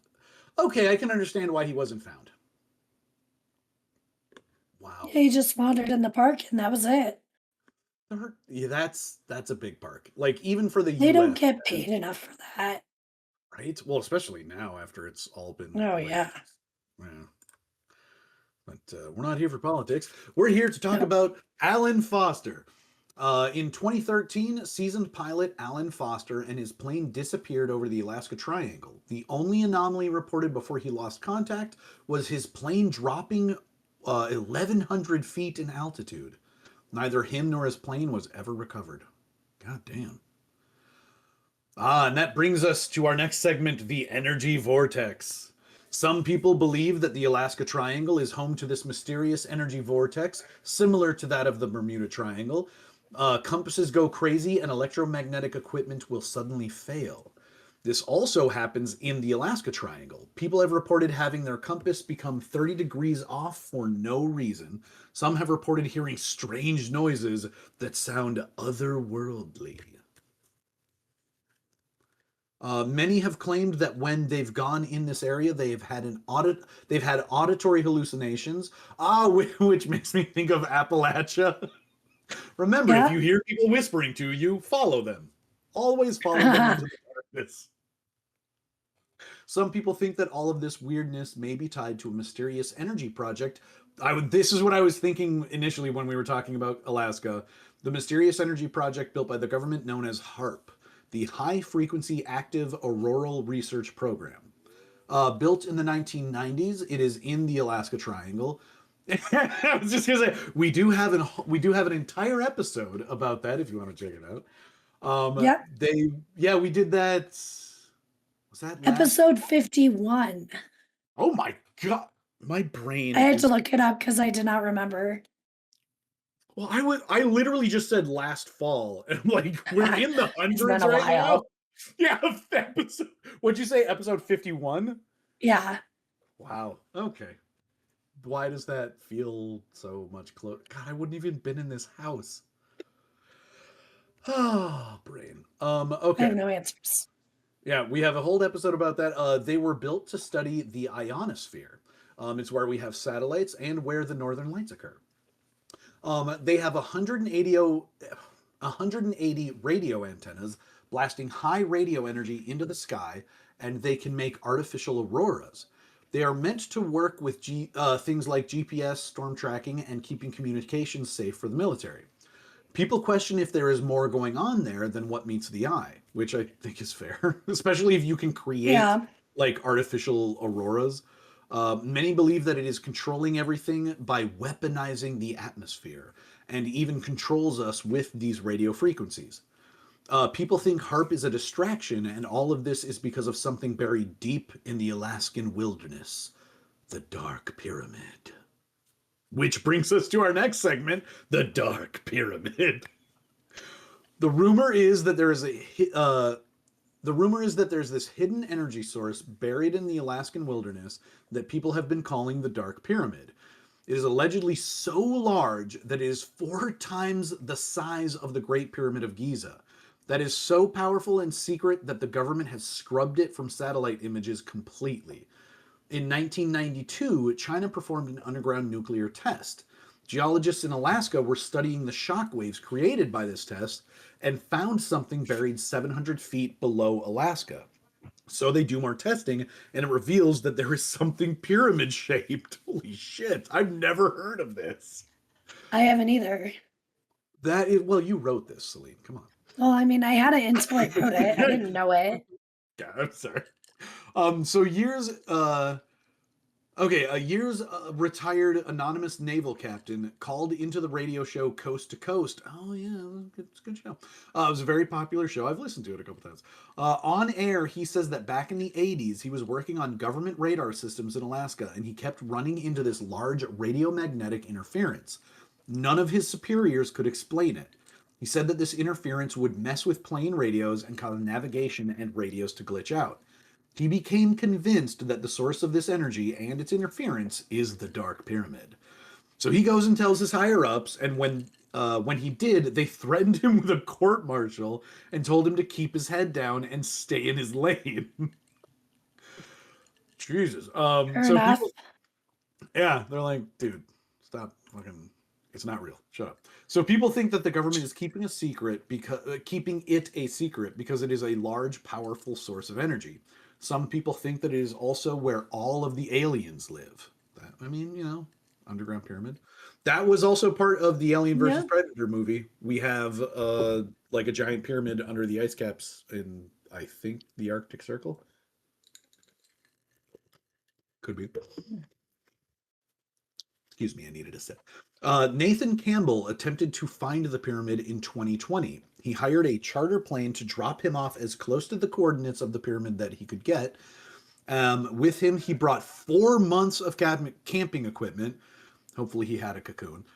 He was 41 at the time and married. He brought a 2-way satellite radio so he could communicate with his family and let him know how he was doing. On his way to Alaska, he told his pilot all about his plan to find the pyramid. On May 27th, 2020, he was dropped off. The pilot arranged to pick him up on September 15th, 2020. By June, his family stopped receiving his messages. So, God, he didn't even make it through the summer. He was never seen again, and search parties were unable to find anything. However, they did find his journal. The last entry said that he was leaving to get water, and that was it. His disappearance left people convinced that he got too close to something the government didn't want him to know, and they took care of him. Or maybe he was taken by aliens, maybe wildlife.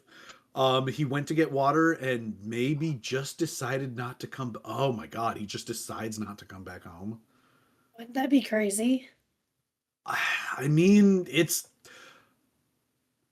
I've heard of way. I was gonna say crazy that is certainly not impossible. There are people who look for these exact sorts of scenarios to just ditch their life. Yeah. I like how What the a last weird thing last is note. well, right. Well, I'm curious to know what the literal phrasing was. Like, I'm going to get water. Goodbye, journal. I'll see you later. Dear what was it? diary. Yeah. Dear diary, it is cold out here in Alaska. Spring is upon us, and I need to get me some water. Speaking of I am which, thirsty. I'll be right back. ... And then that's just it. Like an Andy Dufresne. Yes. And then suddenly he ends up in the island of, say, Guatanejo, Mexico. And he's just waiting there for his old friend, Red. Morgan Freeman. There are lots of boring reasons why people go missing in Alaska, and that's because it's fucking dangerous. So I like how that's the last point of his thing. Like, there are all these theories about he was taken by aliens, maybe wildlife got him, he decided not to come back, or it's Alaska. He went into a part of Alaska by himself, and that's bad. Finally, Yeah.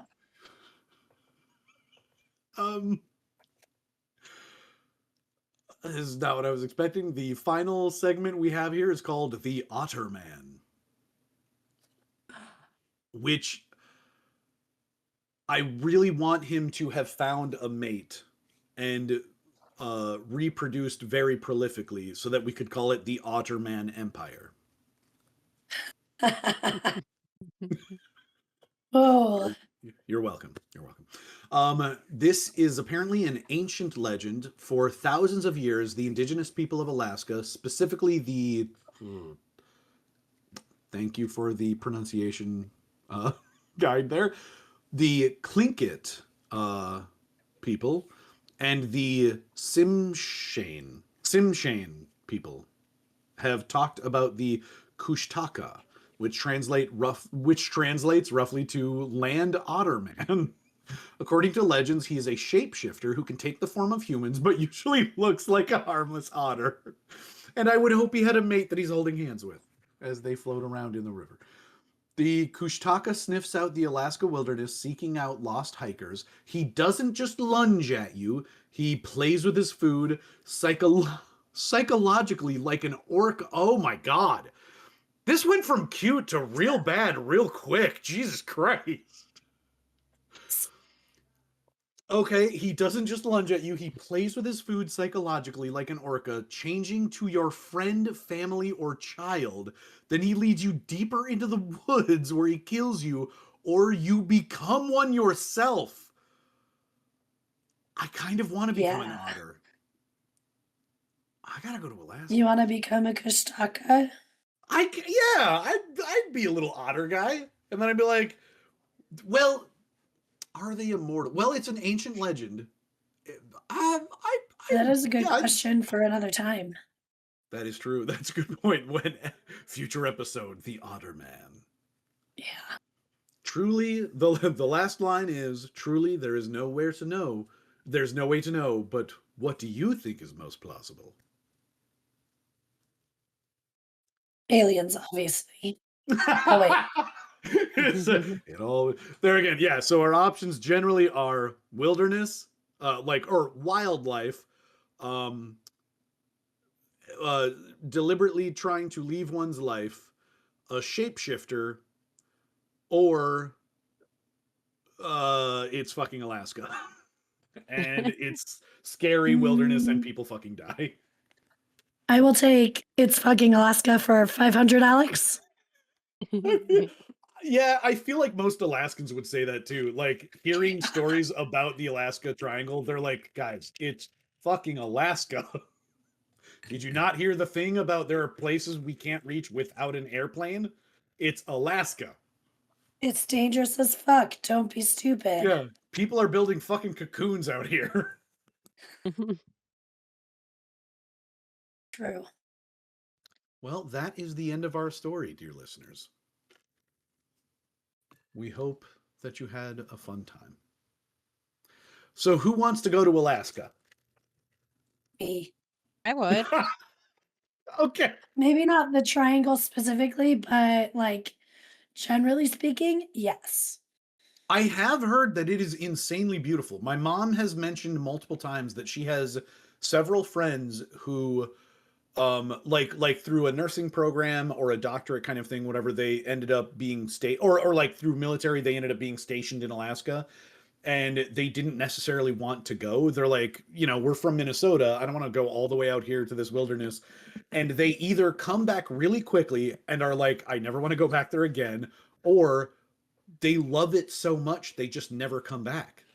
Like, they just love the sort of beautiful wilderness of it, and they're so taken with it, they're like, fuck it, this is where I want to live forever. Yeah. I mean, my grandpa and grandma used to go to Alaska all the time. Like, they'd go like every summer for like a week. Oh, no shit. That's Yeah. cool.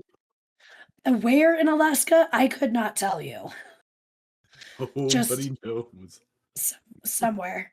Just living I off mean, the they always land in came a back, so it cocoon. was fine. Oh, okay. Well, maybe they worked for the government. Maybe they worked for the CIA. They were in the HARP program somehow. Well, there's Working- absolutely no way my grandpa works for the government. I Maybe, can tell you that right now.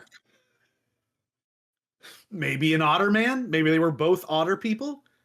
Maybe. Mm-hmm. Just fucking around in Alaska, having a good time.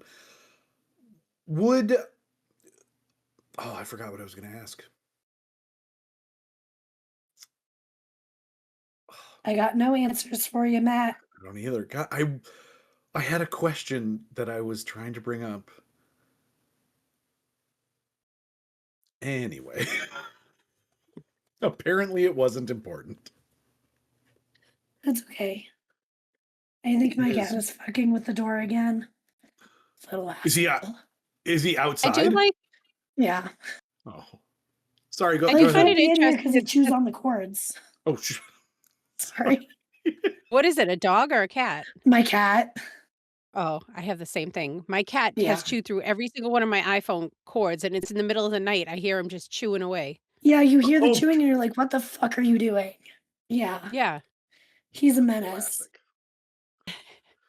Fucking asshole Um, cats, man.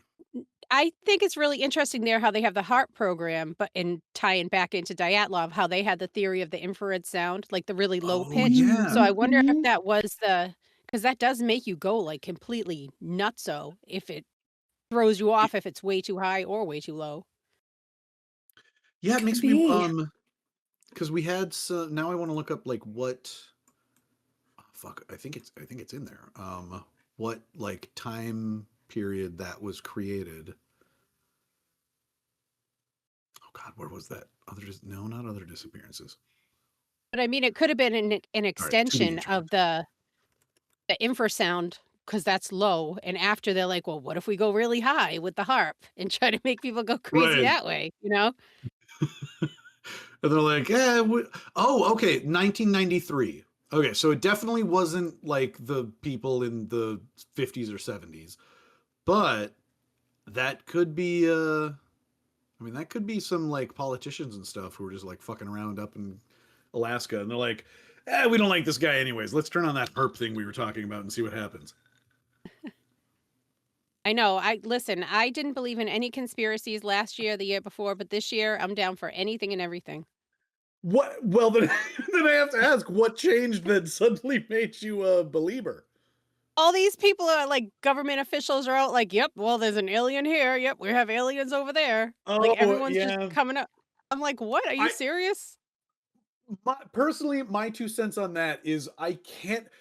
It's just it's so much so quickly about the aliens that I can't help thinking that it is just a diversionary tactic. Like shit has gotten just so weird in our government where they're like, just keep them distracted, just throw shit out there, and they're like, people think like we got aliens and stuff. Yeah, go with that. Just bring Yeah, everybody you ET got. was And start popular. yeah, Everyone loves Al. Oh, fucking Reese's Pieces are doing amazing now, and it's all because of that fucking movie. Let's throw Alien, which I would, as a skeptic, like I would love to see any evidence of aliens. The only reason that, because I had multiple people bring this up, and they'll send me clips of like military personnel testifying before Congress, and every single time they always have some sort of anecdote about like some scientist or some person who is in some place doing something and they saw some stuff. And it's like, well, that's great. And you have authority as like a relatively high ranking military person, but I need something. I need pictures. I need a medical report. I genuinely cannot just take you at your word. This is some really serious stuff. And I mean, unless you guys have seen something new, like all I've ever seen is just people talking about anecdotes. And it's like that can only take you so far. I need you to reveal something to me. But And he they knows a talk guy that about knows a guy. well, right, and they talk about too how like, well, I'm sorry, that's classified. And it's like, well, then why the fuck are you here? You came to us with no receipts, and we're just supposed to take you at your word. I'm like, it just feels too distractionary to me. Like that's the whole reason that they have no receipts is because it's just supposed to take up time. I don't know. Yeah. Clearly, I have no strong feelings on the matter.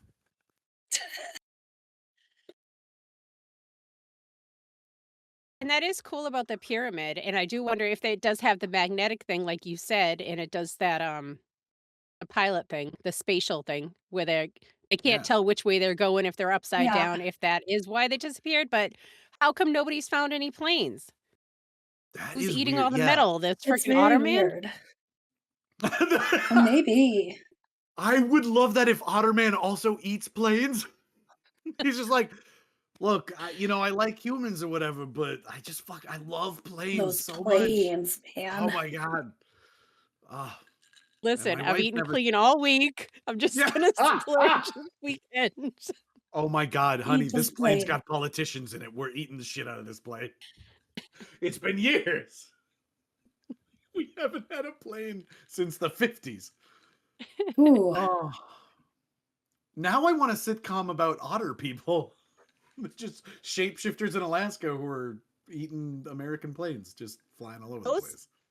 they are horrific though. When they start turning into your family, friends can speak like them. Like those type of creatures Yeah. creep me the F out because Yeah. I would fall for it. If I heard my kid in the woods, I'm going in Yes. the woods, whether it's him or not. So I'm dead. Yeah.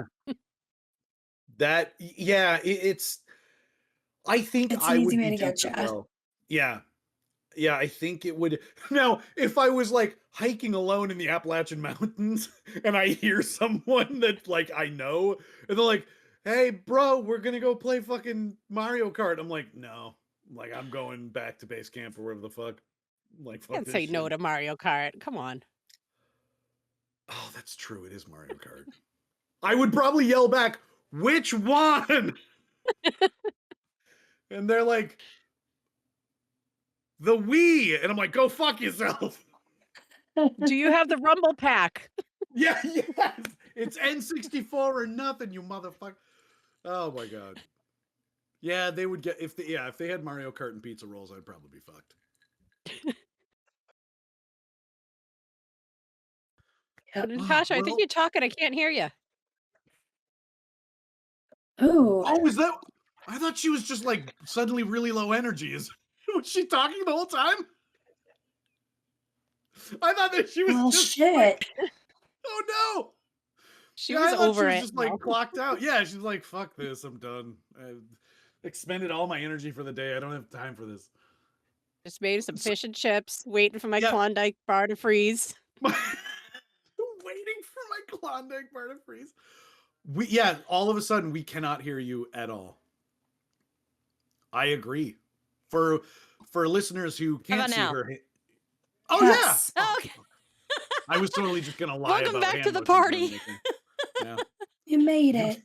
you got Alaska triangled for a second. I think I did. I don't know what happened. It's like it was there, and then all of a sudden I was like, "Wow!" I was like, "I don't think they can hear me talking," and I was like, "I guess we'll find No. out because they'll say something."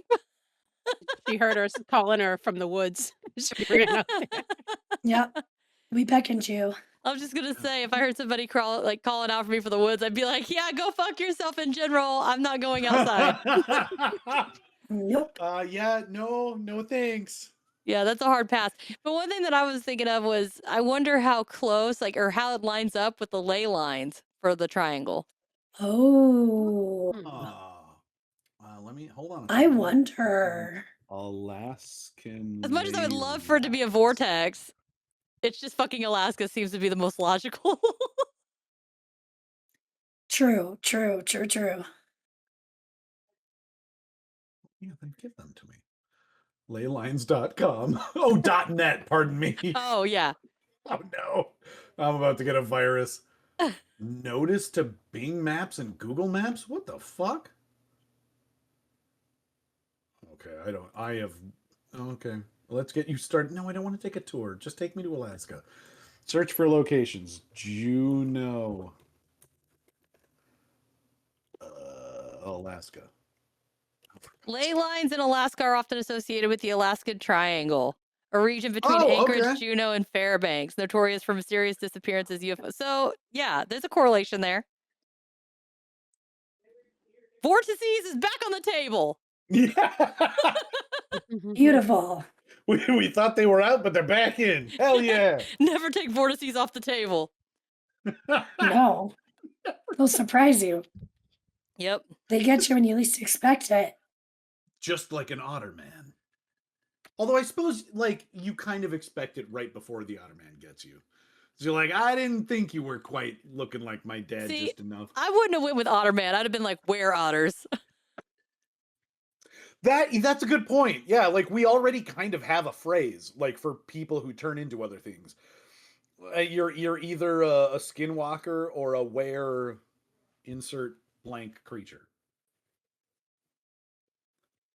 What I if it wanna was like a mix up say- and you only like halfway turned into an otter? Oh no. Can you see like the back end of an otter with like the front arms like crawling of like a person from like the waist up? How gross that would be. So he's more like It'd a be worse mer, if the a mer otter? Yeah. Like he's half and half? Yeah. A murder. Murder. A murder of a yeah. And he still has little hands. Ew. You, This well, is better than Lobster Boy. oh, Lobster Boy. May he rest in peace. Well, because like if you have little otter fingers, you can still do like magic tricks. So he can be in that movie. I that we were talking I'm gotta, just seeing I little gotta balls. show You're you juggling little balls with your otter hands. Yeah. what the internet believes him to look like.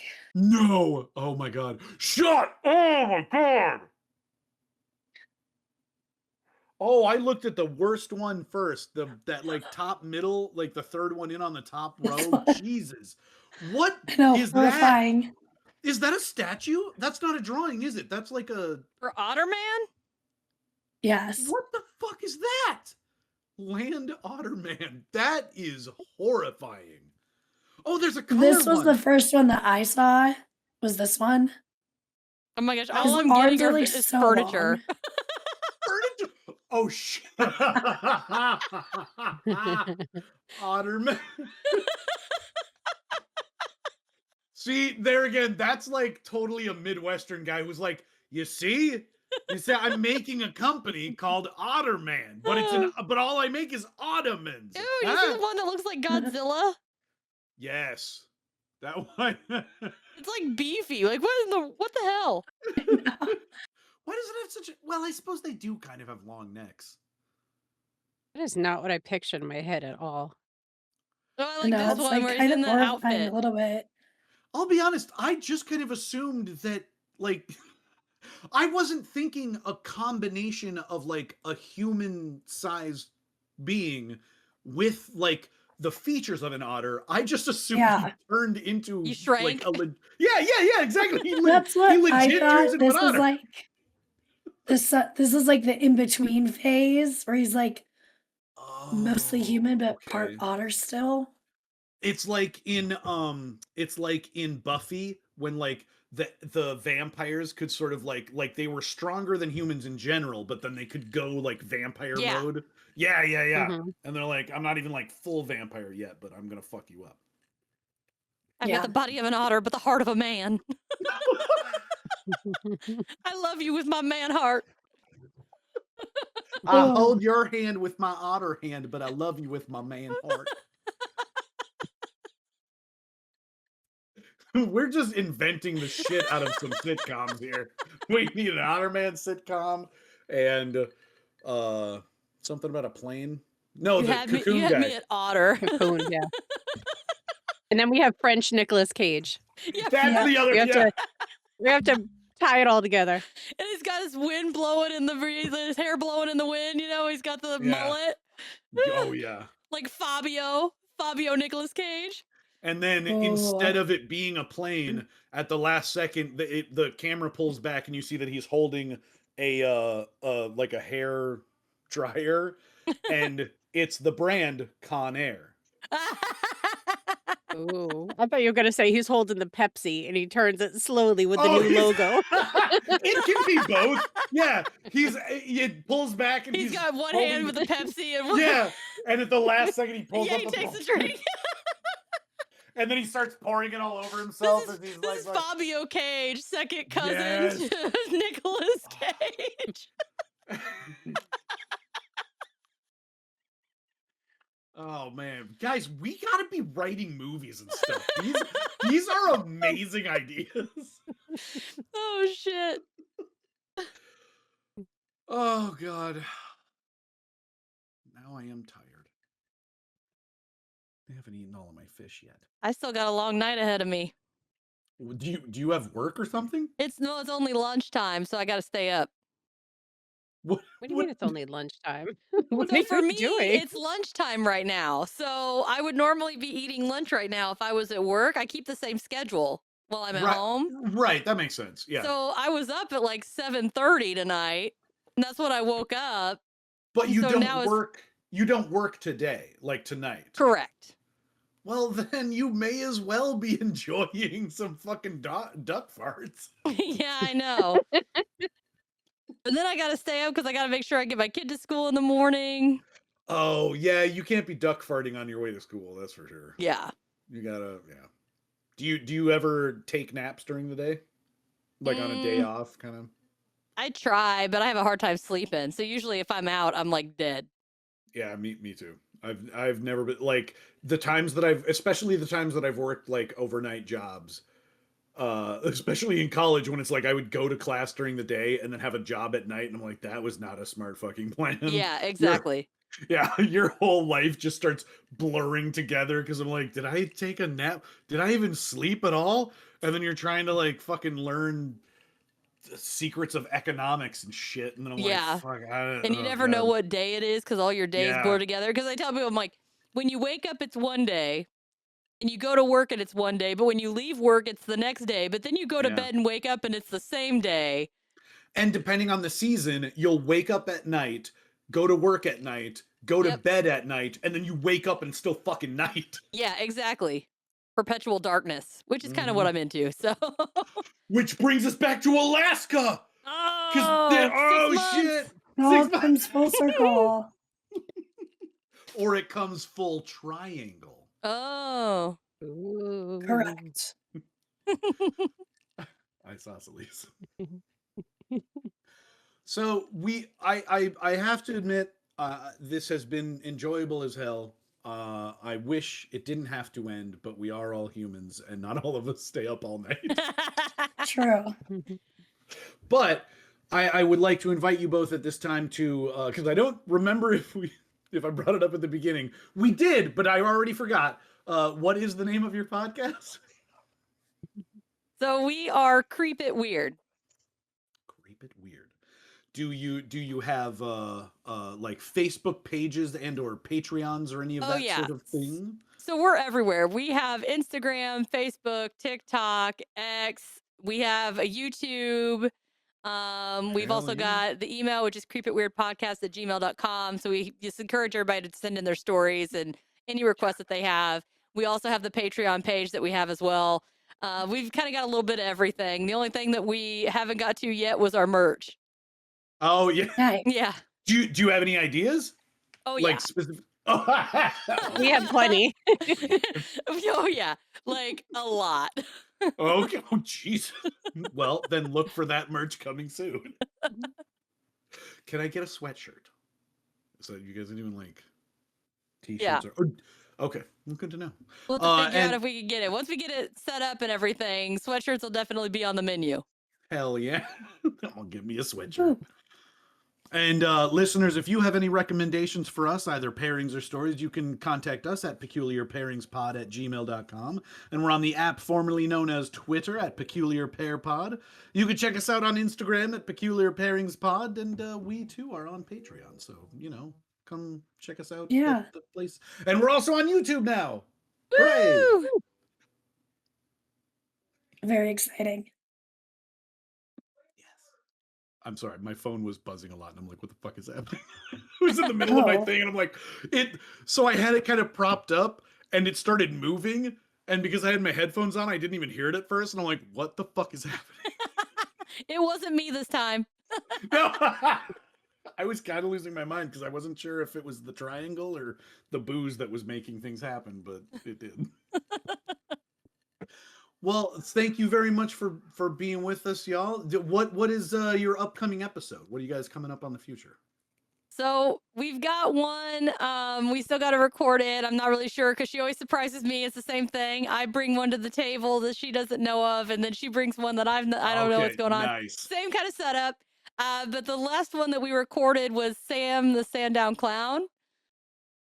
What? Ooh. You don't know what that is? No. Oh, dude, it's I awesome. didn't either. This is a night of new discoveries for me because that is wild.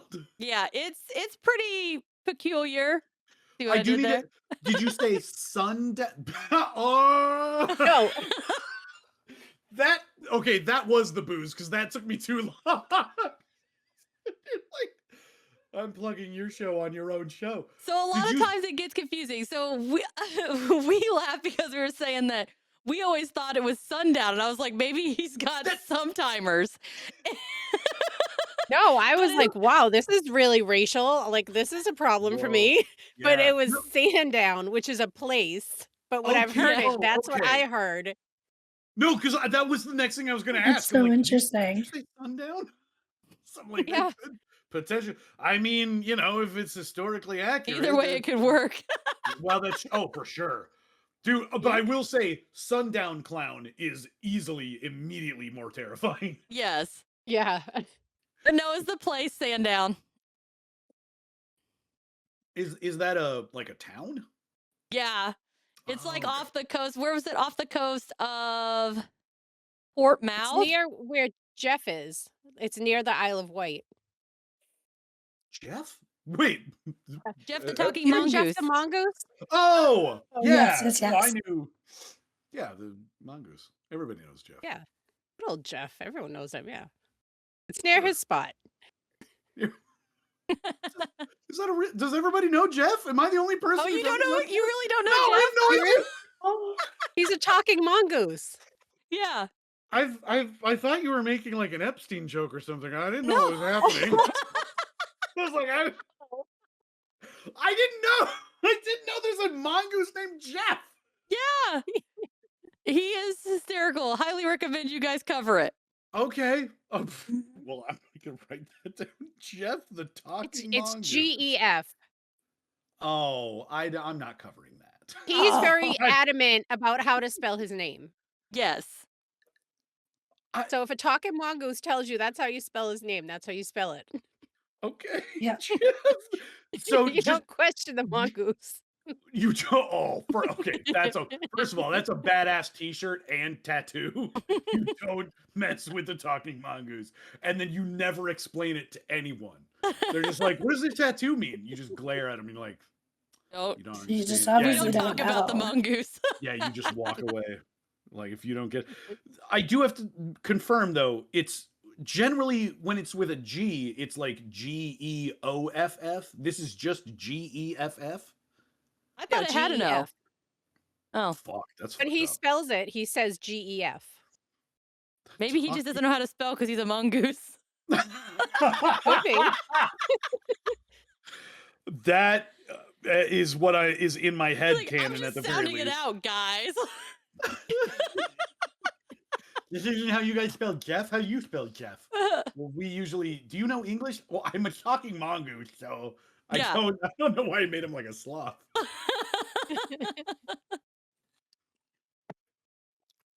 I imagine him Oh. smoking for some reason. Well, there is the oven incident. What? Mm. I'm telling you, look it up. Okay. Yep. With that, I think that is a great place to end with a cliffhanger of Jeff the Mongoose and an oven incident.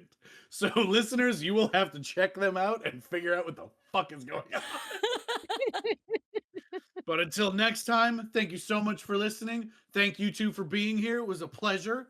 And we'll see y'all next time. Until then, bye-bye. Bye. Bye.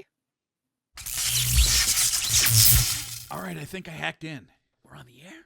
Shh, security's outside. But how's my hair? It's a radio station. Psst, psst. You guys hear about the Beyond the Shadows podcast with Ryan and Scott? You guys into paranormal? What about true crime? How about UFOs and cryptids? We also have mad hauntings. We got security. No, we don't. We're not big enough to need it yet. No, we got security. Hey, what are you guys doing? Get out of here! Listen to the Beyond the Shadows podcast. Beyond the Shadows!